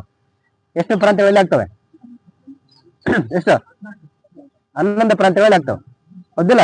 11 ಪ್ರಾಂತ್ಯಗಳಲ್ಲಿ ಆಗ್ತಾವ. ಅದರಲ್ಲಿ 8 ಪ್ರಾಂತ್ಯಗಳಲ್ಲಿ ಕಾಂಗ್ರೆಸ್ ಬರ್ತೈತಿ, 3 ಪ್ರಾಂತ್ಯಗಳಲ್ಲಿ ಬರೋದಿಲ್ಲ. ಯಾವ 3 ಪ್ರಾಂತ್ಯಗಳು? ಪಂಜಾಬ್, ಸಿಂಧ, ಬಂಗಾಳನ? ಪಂಜಾಬ್, ಸಿಂಧ, ಬಂಗಾಳ 3 ಪ್ರಾಂತ್ಯಗಳಲ್ಲಿ ಬರೋದಿಲ್ಲ, ಹೌದಾ? 8 ಪ್ರಾಂತ್ಯಗಳಲ್ಲಿ ಬರ್ತದೆ. 8 ಪ್ರಾಂತ್ಯಗಳಲ್ಲಿ 3 ಸಮ್ಮಿಶ್ರ ಸರ್ಕಾರ ರಚನೆ ಮಾಡಿರ್ತೈತಿ. 5 ಪ್ರಾಂತ್ಯಗಳಲ್ಲಿ ಅಬ್ಸಲ್ಯೂಟ್ ಮೆಜಾರಿಟಿಯನ್ನು ಪಡೆದಿರ್ತಾವ. ಅಂದ್ರೆ 1937 ಪ್ರಾಂತೀಯ ಚುನಾವಣೆಯಲ್ಲಿ ಕಾಂಗ್ರೆಸ್ ಎಷ್ಟು ರಾಜ್ಯಗಳಲ್ಲಿ ಅಥವಾ ಎಷ್ಟು ಪ್ರಾಂತ್ಯಗಳಲ್ಲಿ ಸಂಪೂರ್ಣ ಬಹುಮತ ಪಡೆದುಕೊಂಡಿತ್ತು ಅಂತ ಕೇಳಿದ್ರೆ 5. ಟೋಟಲ್ ಪ್ರಾಂತ್ಯಗಳು ಎಷ್ಟು? 8. ಅದರಲ್ಲಿ ಸಂಪೂರ್ಣ ಬಹುಮತ 5, ಹೌದಾ? ಈ ಪ್ರಾಂತೀಯ ಎಲೆಕ್ಷನ್ ಆದ್ಮೇಲೆ 1938ರಲ್ಲಿ ಏನಾಗ್ತದೆ ಅಂತ ಕೇಳಿದ್ರೆ, ಈ ಮುಸ್ಲಿಮರ ಮೇಲೆ ಕಾಂಗ್ರೆಸ್ ಪ್ರಾಂತ್ಯ ಎಲ್ಲಿ ಅಧಿಕಾರಕ್ಕೆ ಬಂದಿರ್ತೈತಲ್ಲ, ಸೊ 6 ಒಂದು ಪ್ರಾಂತ್ಯಗಳಲ್ಲಿ ಮುಸ್ಲಿಮರ ಮೇಲೆ ಆಗ್ತಕ್ಕಂಥ ದೌರ್ಜನ್ಯಗಳು, ಆ ದೌರ್ಜನ್ಯಗಳನ್ನ ಒಂದು ಪಟ್ಟಿ ಮಾಡಿ ರಿಪೋರ್ಟ್ ಮಾಡ್ತಾರೆ. ಅದನ್ನೇ ಪೀರ್ಪುರ ರಿಪೋರ್ಟ್ ಅಂತ ಕರಿತೀವಿ. ಪೀರ್ಪುರ ರಿಪೋರ್ಟ್ ಯಾವ ಬರ್ತಂತ ಕೇಳಿದ್ರೆ 1938. ಸೊ ಪೀರ್ಪುರ ವರದಿ, ಈ ನೆಹರು ವರದಿ ಮತ್ತೆ ಯಾವ ವರದಿಗಳು ಬರ್ತಾವಲ್ಲ ಗೊತ್ತಿಲ್ಲ, ರಾಜಾಜಿ ವರದಿ, ಅದೇ ರೀತಿ ಪೀರ್ಪುರ ವರದಿ ಅಂತ 1938 ಬರ್ದಿತ್ತು.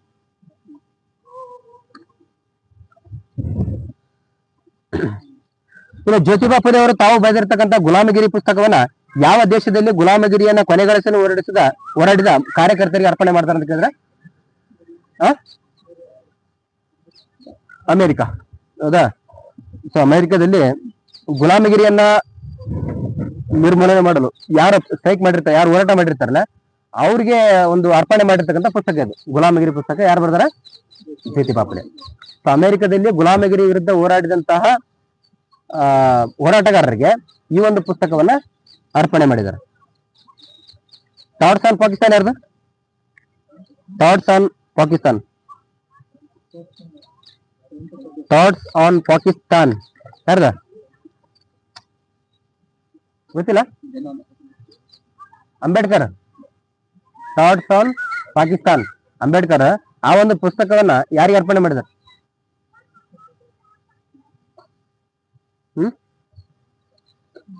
ಸೊ ಅವರ ಮಡದಿ ಯಾರು?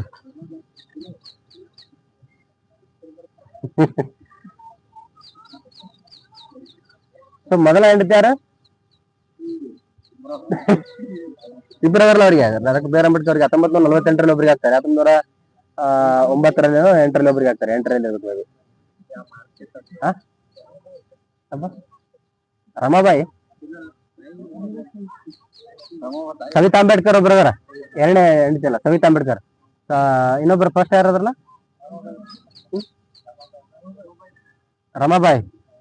ರಮಾಬಾಯಿ ಅವರಿಗೆ ಅರ್ಪಣೆ ಮಾಡ್ಯಾರ. ಯಾವ್ದು? Thoughts on Pakistan. ಸೊ ಗುಲಾಮಗಿರಿ ಪುಸ್ತಕ ಕೇಳಿದ್ರೆ ಅಮೆರಿಕದ ಹೋರಾಟಗಾರಿ ಗುಲಾಮಗಿರಿ ವಿರುದ್ಧ ಯಾರು ಹೋರಾಟ ಮಾಡಲ್ಲ ಅವರಿಗೆ.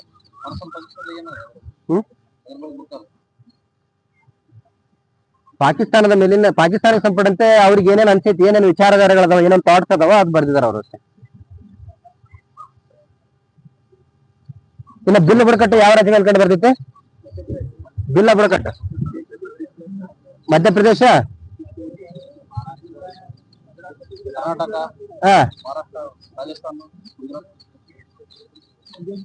ಮಧ್ಯಪ್ರದೇಶ, ಮಹಾರಾಷ್ಟ್ರ, ಗುಜರಾತ್, ರಾಜಸ್ಥಾನ, ಕರ್ನಾಟಕದಲ್ಲಿ ಕೂಡ ಕಂಡು ಬರ್ತೈತಿ. ಹೌದಾ, ಕರ್ನಾಟಕದಲ್ಲಿ ಕೂಡ ಬಿಲ್ ಬುಡಕಟ್ಟು ಕಂಡು ಬರ್ತೈತೆ. ಎಲ್ಲಿ ಅಂತ ಕೇಳಿದ್ರೆ ಉತ್ತರ ಕನ್ನಡ ಅಲ್ಲ, ಬಿಲ್ಲ ಬುಡಕಟ್ಟು ಉತ್ತರ ಕನ್ನಡ ಅಲ್ಲ, ಉತ್ತರ ಕನ್ನಡ ಬಿಲ್ಲ ಬುಡಕಟ್ಟು ಉತ್ತರ ಕನ್ನಡದಲ್ಲಿ ಕಂಡು ಬರ್ತೈತಿ. ಕೋಯಾ ಬುಡಕಟ್ಟು ಬೀದರ್. ಸೊ 5 ರಾಜ್ಯಗಳು ಇಂಪಾರ್ಟೆಂಟ್ ನಾವು ಬಿಲ್ಲ ಬುಡಕಟ್ಟು ಬಂದ್ರೆ. ಸೊ ಅದ್ ಮೊನ್ನೆ ಮ್ಯಾಪ್ ಅನ್ನು ಕೇಳಿದಾನೆ, ಇಲ್ಲಿ ರಾಜ್ಯಗಳು ಕೇಳಿದಾನೆ. ಇನ್ನು ಭೌಗೋಳಿಕ ವಿಸ್ತರಣದ ಆಧಾರ ಮೇಲೆ ಕರ್ನಾಟಕದ ಜಿಲ್ಲೆಗಳು ಕಡಿಮೆ ಹೇಳ್ಬೇಕು. ಬಾಟಮ್ 5 ಹೇಳ್ರಿ ಜಿಲ್ಲೆಗಳು, ಅತಿ ಕಡಿಮೆ ವಿಸ್ತೀರ್ಣವನ್ನು ಹೊಂದಿರತಕ್ಕಂಥ ಜಿಲ್ಲೆಗಳು ಕರ್ನಾಟಕದ. ಬಾಟಮ್ 5: ಬೆಂಗಳೂರು ನಗರ, ಬೆಂಗಳೂರು ಗ್ರಾಮಾಂತರ, ರಾಮನಗರ, ಕೋಲಾರ, ಕೊಡಗು. ನೋಡಿ, ಬೆಂಗಳೂರು ನಗರ, ಬೆಂಗಳೂರು ಗ್ರಾಮಾಂತರ, ರಾಮನಗರ, ಕೋಲಾರ, ಕೊಡಗು ಇವು ಅತಿ ಕಡಿಮೆ ಹೊಂದಿರತಕ್ಕಂಥ 5 ಜಿಲ್ಲೆಗಳು. ಟಾಪ್ 5 ಕೇಳಿದ್ರೆ ಬೆಳಗಾವಿ, ಕಲಬುರಗಿ, ತುಮಕೂರು, ಬಿಜಾಪುರ, ಉತ್ತರ ಕನ್ನಡ. ಹೌದಾ, ಇಷ್ಟು ನೆನ್ಪಿಟ್ರಿ. ನೆಕ್ಸ್ಟ್ ನೋಡಿ, ಪರಿವರ್ತನಾ ಮಂಡಲಕ್ಕೆ ಸಂಬಂಧಪಟ್ಟಂತೆ ಕೆಳಗಿನ ಹೇಳಿಕೆಗಳನ್ನು ಓದಿ ಅಂತ ಹೇಳೋಣ. ಉಷ್ಣಾಂಶವು ಎತ್ತರಕ್ಕೆ ಹೋದಂತೆ ಕಡಿಮೆ ಆಗುವುದು. ಜಲಾವರ್ತ, ಆಮ್ಲಜನಕ, ಇಂಗಾಲ ಮತ್ತು ಸಾರಜನಕ ಚಕ್ರಗಳು ಈ ವಲಯಕ್ಕೆ ಸೀಮಿತವಾಗಿವೆ. ಎತ್ತರಕ್ಕೆ ಹೋದಂತೆ ಅನಿಲಗಳ ಸಾಂದ್ರತೆ ಕಡಿಮೆ ಆಗುತ್ತದೆ. ಮೇಲಕ್ಕೆ ಏರಿದಂತೆ ವಾಯುಮಂಡಲದ ಒತ್ತಡ ಕಡಿಮೆ ಆಗುತ್ತದೆ. ಸೊ ಎಷ್ಟು ಯಾವ ಸ್ಟೇಟ್ಮೆಂಟ್ ಇದರಲ್ಲಿ ಕರೆಕ್ಟ್ ಅದಾವ? ಮೇಲಕ್ಕೆ ಹೋದಂತೆ ಉಷ್ಣಾಂಶ ಏನಾಗ್ತೈತಿ? ಉಷ್ಣಾಂಶ ಕಡಿಮೆ ಆಗ್ತದೆ. ಎಷ್ಟು ಕಡಿಮೆ ಆಗ್ತೈತೆ?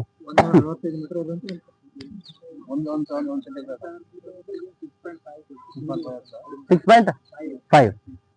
ಒಂದು ಕಿಲೋಮೀಟರ್ ಹೋದಂತೆ, 1 ಕಿಲೋಮೀಟರ್ ಮೇಲೆ ಹೋದಂತೆ 6.5 ಡಿಗ್ರಿ ಸೆಲ್ಸಿಯಸ್ ಉಷ್ಣಾಂಶ ಏನಾಗ್ತೈತಿ? ಕಡಿಮೆ ಆಗ್ತದೆ. ಉಷ್ಣಾಂಶ ಕಡಿಮೆ ಆಗ್ತಂದ್ರೆ ಒತ್ತಡ ಏನಾಗ್ತೈತಿ? ಹೆಚ್ಚಾಗ್ತೈತಿ. ಉಷ್ಣಾಂಶ ಮತ್ತು ಒತ್ತಡ ಎರಡು ಇರೋದೇ ಇರ್ತೈತಿ. ಉಷ್ಣಾಂಶ ಹೆಚ್ಚಾದ್ರೆ ಒತ್ತಡ ಕಡಿಮೆ ಆಗ್ತೈತಿ. ಸೊ ಕಡಿಮೆ ಹೆಚ್ಚು ಒತ್ತಡ ಐತೆ ಅಂದ್ರೆ ಅಲ್ಲಿ ಉಷ್ಣಾಂಶ ಏನಾಗ್ತದ? ಕಡಿಮೆ ಇರ್ತೈತಿ. ಹೌದಾ? ಸೊ ಫಸ್ಟ್ ಸ್ಟೇಟ್ಮೆಂಟ್ ಕರೆಕ್ಟ್ ಐತೆ. ಇನ್ನು ಜಲಾವರ್ತ, ಆಮ್ಲಜನಕ, ಇಂಗಾಲ ಮತ್ತು ಸಾರಜನಕ ಚಕ್ರಗಳು ಈ ವಲಯಕ್ಕೆ ಸೀಮಿತ ಆಗ್ಯಾವ. ಅಂದ್ರೆ ಅನಿಲಗಳ ವಿನಿಮಯ ಆಗೋದು, ಸಾರಜನಕ, ಈ ಸೈಕಲ್ಗಳು ಎಲ್ಲಿ ಕಂಡು ಬರ್ತಾವ? ನೈಟ್ರೋಜನ್ ಸೈಕಲ್, ಕಾರ್ಬನ್ ಸೈಕಲ್ ಎಲ್ಲ ಪರಿವರ್ತನಾ ವಲಯ ಅಲ್ಲ, ಟ್ರೋಪೋಸ್ಫಿಯರ್ ನಲ್ಲಿ. ಸೊ ಅದು ಕರೆಕ್ಟ್ ಐತೆ. ಆಮೇಲೆ ಎತ್ತರಕ್ಕೆ ಹೋದಂತೆ ಅನಿಲಗಳ ಸಾಂದ್ರತೆ ಕಡಿಮೆ ಆಗುತ್ತದೆ ಅಂತ ಹೇಳೋಣ. ಕರೆಕ್ಟಾ? ಸೊ ಎತ್ತರಕ್ಕೆ ಹೋದಂತೆ ಅನಿಲಗಳ ಸಾಂದ್ರತೆ ಏನಾಗ್ತೈತಿ? ಕಡಿಮೆ ಆಗ್ತೈತಿ. ಸೊ ಇದು ಕರೆಕ್ಟ್ ಐತಿ. ಸೊ ಯಾಕೆ ಕಡಿಮೆ ಆಗ್ತದೆ ಅಂತ ಕೇಳ್ಬೋದು. ಅನಿಲಗಳ ಸಾಂದ್ರತೆ ಕಡಿಮೆ ಆಗ್ತದೆ ಯಾಕಾಗ್ತಂದ್ರೆ ಗುರುತ್ವಾಕರ್ಷಣ ಶಕ್ತಿ. ಹೌದಾ? ಈ ಅನಿಲಗಳ ಮೇಲೆ ಹೋದಂತೆ ಏನಾಗ್ತದೆ? ಗುರುತ್ವಾಕರ್ಷಣ ಶಕ್ತಿ ಏನಾಗ್ತದೆ ಅಂದ್ರೆ ಅವುಗಳನ್ನ ತಡೆಯುವಂತ ಶಕ್ತಿ ಕಡಿಮೆ ಆಗ್ತೈತಿ. ಸೊ ಹಂಗಾಗಿ ಡೆನ್ಸಿಟಿ ಕಡಿಮೆ ಆಗ್ತೈತಿ. ಸೊ ಗುರುತ್ವಾಕರ್ಷಣ ಶಕ್ತಿ ಏನ್ ಮಾಡ್ತಾ? ಅನಿಲಗಳ ಮೇಲೆ ಒತ್ತಡ ಏರಿರ್ತೈತಿ. ಅಂದ್ರೆ ಜಾಸ್ತಿ ಫೋರ್ಸ್ ಇರೋದ್ರಿಂದ ಅವುಗಳನ್ನ ಹಿಡಿದಿಟ್ಕೊಂಡಿರ್ತದೆ, ಡೆನ್ಸಿಟಿ ಜಾಸ್ತಿ ಇರ್ತೈತಿ. ಮೇಲೆ ಹೋದಂತೆ ಅನಿಲಗಳ ಮೇಲೆ ಹೋದಂತೆ ಏನಾಗ್ತೈತಿ? ಸಾಂದ್ರತೆ ಕಡಿಮೆ ಆಗ್ತೈತಿ. ಕಾರಣ ಏನಂತ ಕೇಳಿದ್ರೆ ಅದು ಅದರ ಮೇಲೆ ಗುರುತ್ವಾಕರ್ಷಣ ಬಲ ಕಡಿಮೆ ಆಗ್ತೈತಿ. ಸೊ ವಾಯುಮಂಡಲ ಒತ್ತಡ ಕಡಿಮೆ ಆಗ್ತದೆ ಮೇಲೆ ಹೋದಂತ ಹೇಳ ಇದು ರಾಂಗ್ ಆಗ್ತದೆ. ಅದಿಲ್ಲ, ಹೆಚ್ಚಾಗ್ತೈತಿ. ನೆಕ್ಸ್ಟ್ ಏನಪ್ಪ ಅಂದ್ರೆ ಈ ಬಿಮ್ಸ್ಟೆಕ್ ಅಂತ ಒಂದು ಸಂಘಟನೆ ಬರ್ತೈತಿ. ಬಿಮ್ಸ್ಟೆಕ್ ಸಂಘಟನೆ. ಹೌದಾ? ಇದು ಮೂಲತಃ ರಾಷ್ಟ್ರಗಳು ಎಷ್ಟಿರ್ತವೆ? ಮೂಲ ರಾಷ್ಟ್ರಗಳು, ಸಂಸ್ಥಾಪಕ ರಾಷ್ಟ್ರಗಳು ಅಂತ ಕರಿತೀವಿ. ಬಿಮ್ಸ್ಟೆಕ್ ನ ಸಂಸ್ಥಾಪಕ ರಾಷ್ಟ್ರಗಳು ಯಾವ್ಯಾವು? 4. ಯಾವ್ಯಾವು? Bharat, Bangladesh, Sri Lanka, Thailand. So BIMSTEC ಇದ್ದು ಬಿಸ್ಟೆಕ್ ಅಂತ ಇರ್ತದೆ ಫಸ್ಟ್, ಹೌದಿಲ್ಲ? ಸೊ ಅದಾದ್ಮೇಲೆ ಮಯನ್ಮಾರ್ ಇರ್ತೈತಿ 97ರಲ್ಲಿ. ಅದಾದ್ಮೇಲೆ ಭೂತಾನ್ ಮತ್ತೆ ನೇಪಾಳ. ಸೊ ಪ್ರೆಸೆಂಟ್ ಎಷ್ಟದ ಈಗ? 7 ಅದಾವು. ಸೊ ಬಿಮ್ಸ್ಟೆಕ್ ಯಾವಾಗ ಸ್ಥಾಪನೆ ಆಗಿತ್ತು? 97 ಜೂನ್ 6 ಆರಂಭ ಆಗ್ತೈತಿ. ಎಲ್ಲಿ ಅಂತ ಕೇಳಿದ್ರೆ ಬ್ಯಾಂಕಾಕ್ ಒಳಗಾಗ್ತೈತಿ, ಹೌದಿಲ್ಲ? ನಾವು ಬ್ಯಾಂಕಾಕ್ ಘೋಷಣೆ ಅಂತ ಕರಿತೀವಿ. ಸೊ ಬ್ಯಾಂಕಾಕ್ ಘೋಷಣೆ ಮೂಲಕ ಆಸಿಯಾನ್ ಸಂಘಟನೆ ಮತ್ತು ಬಿಮ್ಸ್ಟೆಕ್ ಸ್ಥಾಪನೆ ಆಗ್ತವೆ. ಸೊ ಬ್ಯಾಂಕಾಕ್ ನಲ್ಲಿ ಸ್ಥಾಪನೆ ಆಗ್ತದೆ. ಹೆಡ್ ಕ್ವಾರ್ಟರ್ ಇರೋದು ಢಾಕಾ ಒಳಗೆ. ಇದರದ ಬಿಮ್ಸ್ಟೆಕ್. ಅದು ಎದಕ್ಕೆ ಸಂಪಡ ಅಂತ ಕೇಳಿದ್ರೆ ಆರ್ಥಿಕ ಮತ್ತು ತಾಂತ್ರಿಕ ಸಹಕಾರ, ಆರ್ಥಿಕ ಮತ್ತು ತಾಂತ್ರಿಕ ಸಹಕಾರ ಅಂತ ಕರಿತೀವಿ. ಅದಕ್ಕೆ ಮೊದಲು ಬಿಸ್ಟೆಕ್ ಅಂತ ಇರ್ತೈತಿ, ಅದಾದ್ಮೇಲೆ ಹೆಸರು ಚೇಂಜ್ ಮಾಡ್ತಾರೆ. ಏನೋ bay of Bengal initiative for multi sectoral technical and economic cooperation ಅಂತೇಳಿ ಬಿಮ್ಸ್ಟೆಕ್. ರ್ಯಾಟ್ ಇಲ್ಲಿ ಬರಂಗಿಲ್ಲ, ಅದು ರ್ಯಾಟ್ ಇದ್ರಾಗ ಬರ್ತೈತಿ, SCO ಇರ್ಬೇಕು ಅದು. SCO ಅಲ್ಲ ರ್ಯಾಟ್, ರೀಜನಲ್ ಆಂಟಿ ಟೆರರಿಸಮ್ ಹೇಳ್ತೀನಿ ಸ್ಟ್ರಕ್ಚರ್ ಅಂತ ಏನೋ ಬರ್ತಿತ್ತಲ್ಲ, ಅದು SCO ಸಂಬಿಡೈತಿ. ನೆಕ್ಸ್ಟ್ ಈ ಮ್ಯಾಪ್ಗಳು ಬರ್ತಾವ ಅಂತ ಹೇಳಿದ್ವಲ್ಲ, ಮ್ಯಾಪ್ಗಳ ಗಾತ್ರ ಕಡಿಮೆಯಿಂದ ಹೆಚ್ಚಿಗೆ ಕೇಳಿದಾನೆ. ಹೌದಾ, ಅತ್ಯಂತ ದೊಡ್ಡದಾದ ನಕ್ಷೆ ಯಾವುದು? ಅತಿ ದೊಡ್ಡದಾದ ಅತ್ಯಂತ ದೊಡ್ಡದಾದ ನಕ್ಷೆ. ಸೊ ನಕ್ಷೆಗಳ ಮ್ಯಾಪ್ ಬರ್ತಾವಲ್ಲ, ಮ್ಯಾಪ್ ಅಲ್ಲಿ ಟೈಪ್ಸ್ ಬರ್ತವೆ. ಅದು ಅಟ್ಲಾಸ್ ನಕ್ಷೆಗಳು ಬೇರೆ, ಕೆಡಸ್ಟ್ರಿಯಲ್ ಮ್ಯಾಪ್ ಬೇರೆ, ಪೊಲಿಟಿಕಲ್ ಮ್ಯಾಪ್, ಆಮೇಲೆ ಥೀಮ್ಯಾಟಿಕ್ ಮ್ಯಾಪ್ ಅಂತ ಬರ್ತವೆ, ಮತ್ತೆ ರೆಲಿಫ್ ಮ್ಯಾಪ್ ಅಂತ ಬರ್ತೈತಿ. ಹೌದಿಲ್ಲ, ಅದು ಟೈಪ್ಸ್ ಬರ್ತಾವ. ಅದರಲ್ಲಿ ಅತಿ ದೊಡ್ಡ ಮ್ಯಾಪ್ ಯಾವುದು, ಅತಿ ಚಿಕ್ಕ ಮ್ಯಾಪ್ ಯಾವುದು ಅಂತ ಕೇಳ್ತಾನೆ. ಅತಿ ಚಿಕ್ಕ ಮ್ಯಾಪ್ ಅಂತ ಕೇಳಿದ್ರೆ ಯಾವುದು? ಅಟ್ಲಾಸ್ ನೋಡು. ಅತ್ಯಂತ ದೊಡ್ಡದಾದ ಮ್ಯಾಪ್ ಅಂತ ಕೇಳಿದ್ರೆ ಕೆಡಸ್ಟ್ರಿಯಲ್. ಅದು ಕೆಡಸ್ಟ್ರಿಯಲ್ ಅಥವಾ ಭೂ ಕಂದಾಯ ನಕ್ಷೆ ಅಂತ ಕರಿತೀವಿ ಕನ್ನಡದಲ್ಲಿ. ಈ ಹೊಲದ ಇರ್ತೈತಲ್ಲ, ಹೊಲ, ಮನಿ, ರಿಯಲ್ ಎಸ್ಟೇಟ್, ಸೊ ಅವುಗಳಿಗೆ ಸಂಬಂಧಪಟ್ಟಂತ ಮ್ಯಾಪ್ ಯಾವ್ದು ಅಂತ ಕೇಳಿದ್ರೆ ಕೆಡಸ್ಟ್ರಿಯಲ್ ಮ್ಯಾಪ್ ಅಥವಾ ಭೂ ಕಂದಾಯ ನಕ್ಷೆ. ಹೌದಾ, ಅದು ಕಾನೂನು ಇದು ಅಂದ್ರೆ ಏರಿಕೆ ಕಂಪನಿ ಹೇಳೇನು, ಸಣ್ಣ ಗಾತ್ರದಿಂದ ದೊಡ್ಡ ಗಾತ್ರ. ಅಟ್ಲಾಸ್ ನಕ್ಷೆ, ಭೂ ಕಂದಾಯ ನಕ್ಷೆ, ಸ್ಥಳ ಸ್ವರೂಪ ನಕ್ಷೆ, ಗೋಡೆಯ ನಕ್ಷೆ ಅಂತ ಹೇಳಿದಾನೆ. ಹೇಳ್ರಿ ಅದು ಯಾವ್ದಾಗ್ತೈತಿ? ಹಾ, ಸಣ್ಣದಿಂದ ದೊಡ್ಡ, ಇದು ದೊಡ್ಡದರಿಂದ ಸಣ್ಣದ ಹೇಳ್ರಿ. ಫಸ್ಟ್ ಭೂ ಕಂದಾಯ ನಕ್ಷೆ, ಕೆಡಸ್ಟ್ರಿಯಲ್ ಮ್ಯಾಪ್ ಅಂತ ಕರಿತೀವಿ. ನೆಕ್ಸ್ಟ್ ಸ್ಥಳ ವಿನ್ಯಾಸ ನಕ್ಷೆ ಅಥವಾ ಟ್ರೋಫೋಗ್ರಾಫಿಕಲ್ ಅಂತ ಕರಿತೀವಲ್ಲ, ಟ್ರೋಫೋಗ್ರಫಿ ಅಂತ ಬರ್ತಲ್ಲ, ಒಂದು ಸ್ಥಳಾಕೃತಿ ಅಧ್ಯಯನ ಮಾಡೋದು. ಸ್ಥಳ ಆಕೃತಿಯ ಕುರಿತು ಅಧ್ಯಯನ ಮಾಡೋ ಶಾಸ್ತ್ರ ಯಾವ್ದಪ್ಪ ಅಂದ್ರೆ ಟ್ರೋಪೋಗ್ರಫಿ. ಹೌದಾ, ಟ್ರೋಪೋಗ್ರಾಫಿಕಲ್ ಮ್ಯಾಪ್ ಅಂತ ಕೇಳಿದ್ರೆ ಇದು ಸಂಬಂಧಿತ. ಅದು ಈ ರೈಲ್ವೆ ಝೋನ್ಗಳು ಗೊತ್ತಾನ, ರೈಲ್ವೆ ಝೋನ್ಗಳು, ಸಸ್ಯವರ್ಗಗಳು, ಯಾವ್ದೋ ನಮ್ ದೊಡ್ಡ ಅಪಾರ್ಟ್ಮೆಂಟ್ ಬಿಲ್ಡಿಂಗ್ ಅನ್ನ ತೋರಿಸುವಂತ ನಕ್ಷೆ ಯಾವುದು? ಟ್ರೋಪೋಗ್ರಾಫಿಕಲ್ ನಕ್ಷೆ. ನೆಕ್ಸ್ಟ್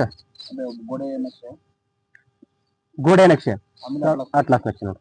ಹೌದಾ, ಇವು ನಾಲ್ಕು ನೆನ್ಪಿಡ್ಬೇಕು. ಅತಿ ದೊಡ್ಡದು ಕೇಳಿದ್ರೆ ಕೆಡಸ್ಟ್ರಿಯಲ್ ಅಥವಾ ಭೂ ಕಂದಾಯ ನಕ್ಷೆ, ಅತಿ ಚಿಕ್ಕದ ಕೇಳಿದ್ರೆ ಅಟ್ಲಾಸ್ ನಕ್ಷೆ. ಇನ್ನು ಇದು ಯಾವ್ದೇ ಸೂಚಿಸ್ತಂತ ಕೇಳ್ತಾನೆ. ಪೊಲಿಟಿಕಲ್ ಮ್ಯಾಪ್ಗಳು ಏನಪ್ಪಾ ಅಂತಂದ್ರೆ ಏಷ್ಯಾ ಅಂದ್ರೆ ಖಂಡಗಳನ್ನ, ದೇಶಗಳನ್ನ, ನಗರಗಳನ್ನ, ಜಿಲ್ಲೆಗಳನ್ನ ಸೂಚಿಸ್ತದೆ. ಯಾವುದು? ಪೊಲಿಟಿಕಲ್ ಮ್ಯಾಪ್ ಅಥವಾ ರಾಜಕೀಯ ನಕ್ಷೆ. ರಿಲೀಫ್ ಮ್ಯಾಪ್ ಅಂತ ಕೇಳಿದ್ರೆ ಈ ನೈಸರ್ಗಿಕ ಸಂಪನ್ಮೂಲ ಇರ್ತಾವಲ್ಲ, ಹಿಮಾಲಯ ಪರ್ವತ, ಮರುಭೂಮಿ, ಹೌದಾ, ನದಿ ಮುಖಜ ಭೂಮಿ, ಸಾಗರಗಳು, ಸಮುದ್ರಗಳು, ಸೊ ಈ ರೀತಿ ನೈಸರ್ಗಿಕ ಸಂಪನ್ಮೂಲಗಳನ್ನ ಸೂಚಿಸುವ ನಕ್ಷೆ ಯಾವ್ದು ಅಂತ ಕೇಳಿದ್ರೆ ರಿಲೀಫ್ ಮ್ಯಾಪ್ ಅಥವಾ ಪರಿಹಾರ ನಕ್ಷೆ ಅಂತ ಕರಿತೀವಿ. ಥೀಮ್ಯಾಟಿಕ್ ಮ್ಯಾಪ್ ಅಂದ್ರೆ ಉಷ್ಣಾಂಶ, ಮಳೆ, ಆರ್ದ್ರತೆ, ಸೊ ಈ ಒಂದು ವಿದ್ಯಮಾನಗಳನ್ನು ಸೂಚಿಸ್ತಕ್ಕಂಥದ್ದು ಯಾವ್ದಪ್ಪ ಅಂತ ಕೇಳಿದ್ರೆ ಥೀಮ್ಯಾಟಿಕ್ ಅಥವಾ ವಿಷಯಾಧಾರಿತ ಮ್ಯಾಪ್. ಸೊ ಮ್ಯಾಪ್ಗಳು ನೆನ್ಪಿಟ್ಟು, ಸಣ್ಣದು ದೊಡ್ಡದು, ಆಮೇಲೆ ಯಾವ ಮ್ಯಾಪ್ ಎದಕ್ಕೆ ಸಂಪರ್ಕ ಅಂತ ಕೇಳ್ತಾನೆ. ನೆಕ್ಸ್ಟ್ ನೋಡ್ರಿ, ಇದು ದ್ಯುತಿ ವಿದ್ಯುತ್ ಪರಿಣಾಮ ಯಾರು ಮಂಡಿಸ್ತಾರೆ? ದ್ಯುತಿ ವಿದ್ಯುತ್ ಪರಿಣಾಮ ಯಾರಪ್ಪ? ದ್ಯುತಿ ವಿದ್ಯುತ್ ಪರಿಣಾಮ ಐನ್ಸ್ಟೀನ್. ಹೌದಿಲ್ಲ? Photo electric effect, voltaic, photo voltaic effect, ದ್ಯುತಿ ವಿದ್ಯುತ್ ಪರಿಣಾಮ. ಫೋಟೋ ವೋಲ್ಟಾಯಿಕ್ ಎಫೆಕ್ಟ್ ಅದು ಇದು ಬರ್ತಿರ್ಬೇಕು ಅನಿಸ್ತೈತಿ, ಯಾವ್ದಾದ್ರು ಸೌರ ಫಲಕಗಳಲ್ಲಿ ಏನೋ ಬರ್ತಿತ್ತು. ಫೋಟೋ ವೋಲ್ಟಾಯಿಕ್ ಎಫೆಕ್ಟ್ ಸೌರ ಫಲಕಗಳಲ್ಲಿ ಬರ್ತಕ್ಕಂಥದ್ದು. ಸೊ ಫೋಟೋ ಎಲೆಕ್ಟ್ರಿಕ್ ಎಫೆಕ್ಟ್ ದ್ಯುತಿ ವಿದ್ಯುತ್ ಪರಿಣಾಮ ಐನ್ಸ್ಟೀನ್ ಮಂಡಿಸ್ತಾನೆ. ಹೌದಾ, ದ್ಯುತಿ ವಿದ್ಯುತ್ ಹೊರಸೂಸುವಿಕೆಯನ್ನ ಕಂಡುಹಿಡಿದವರು ಯಾರು? ಹೆನ್ರಿಚ್ ಹರ್ಟ್ಜ್ ನೋಡಿ. ದ್ಯುತಿ ವಿದ್ಯುತ್ ಹೊರಸೂಸುವಿಕೆಯನ್ನ ಕಂಡುಹಿಡಿದವರು ಯಾರಪ್ಪ ಅಂದ್ರೆ ಹೆನ್ರಿಚ್ ಹರ್ಟ್ಜ್ ಅಂತ ಬರ್ತಾನೆ. ಹೌದಾ, ಇನ್ ನೆಕ್ಸ್ಟ್ ಆಯಿಲ್ ಡ್ರಾಪ್ ಎಕ್ಸ್ಪೆರಿಮೆಂಟ್ ಅಂತ ಬರ್ತದೆ. ತೈಲ ಹನಿ ಪ್ರಯೋಗ ಯಾರು ಮಾಡಿಸ್ತಾರೆ ಇದನ್ನ? ತೈಲ ಹನಿ ಪ್ರಯೋಗ ಸಾಪೇಕ್ಷ ಸಿದ್ಧಾಂತವನ್ನು ಮಂಡಿಸಿದವರು ಐನ್ಸ್ಟೀನ್. ಹೌದಾ, ಸಾಪೇಕ್ಷ ಸಿದ್ಧಾಂತ, ಥಿಯರಿ ಆಫ್ ರಿಲೇಟಿವಿಟಿ ಅಂತ ಕರಿತೀವಿ. ಅದೇ ರೀತಿ ತೈಲ ಹನಿ ಪ್ರಯೋಗ, ಆಯಿಲ್ ಡ್ರಾಪ್ ಎಕ್ಸ್ಪೆರಿಮೆಂಟ್ ಅಂತ ಕರಿತೀವಿ, ಯಾರು ಮಂಡಿಸ್ತಾರೆ? ಸೊ ಮಿಲಿಕನ್ ಅಂತ ಬರ್ತಾನೆ. ಯಾರ? ಮಿಲಿಕನ್. ಹೌದಾ, ದ್ಯುತಿ ವಿದ್ಯುತ್ ಹೊರಸೂಸುವಿಕೆಯನ್ನು ಕಂಡುಹಿಡಿದಾರೆ ಅಂತ ಕೇಳಿದ್ರೆ ಆಪ್ಷನ್ ನೋಡ್ರಿ, ಮಿಲಿಕನ್, ಹೆನ್ರಿಚ್ ಹರ್ಟ್ಜ್, ಐನ್ಸ್ಟೀನ್, ಪ್ಯಾರಡೆ ಅಂತ ಕೊಟ್ಟಾನ. ಸೊ ಮಿಲಿಕನ್ ಏನು ಎದಕ್ಕೆ ಸಂಪರ್ಕ ಅಂತ ಕೇಳಿದ್ರೆ ತೈಲ ಹನಿ ಪ್ರಯೋಗ. ಸಾಬೂನನ್ನ ತಯಾರಿಸುವಂತ ಉದ್ಯಮನ ಇದು ಹೌದಪ್ಪ. ಸಫೋನಿಫಿಕೇಶನ್. ಈ ಸಾಬೂನು ಯಾವ ಒಂದು ನೀರಿನಲ್ಲಿ ಅತ್ಯಂತ ಪರಿಣಾಮಕಾರಿ ಕೆಲಸ ಮಾಡ್ತೈತಿ? ಗಡಸು ನೀರು, ಮೃದು ನೀರು?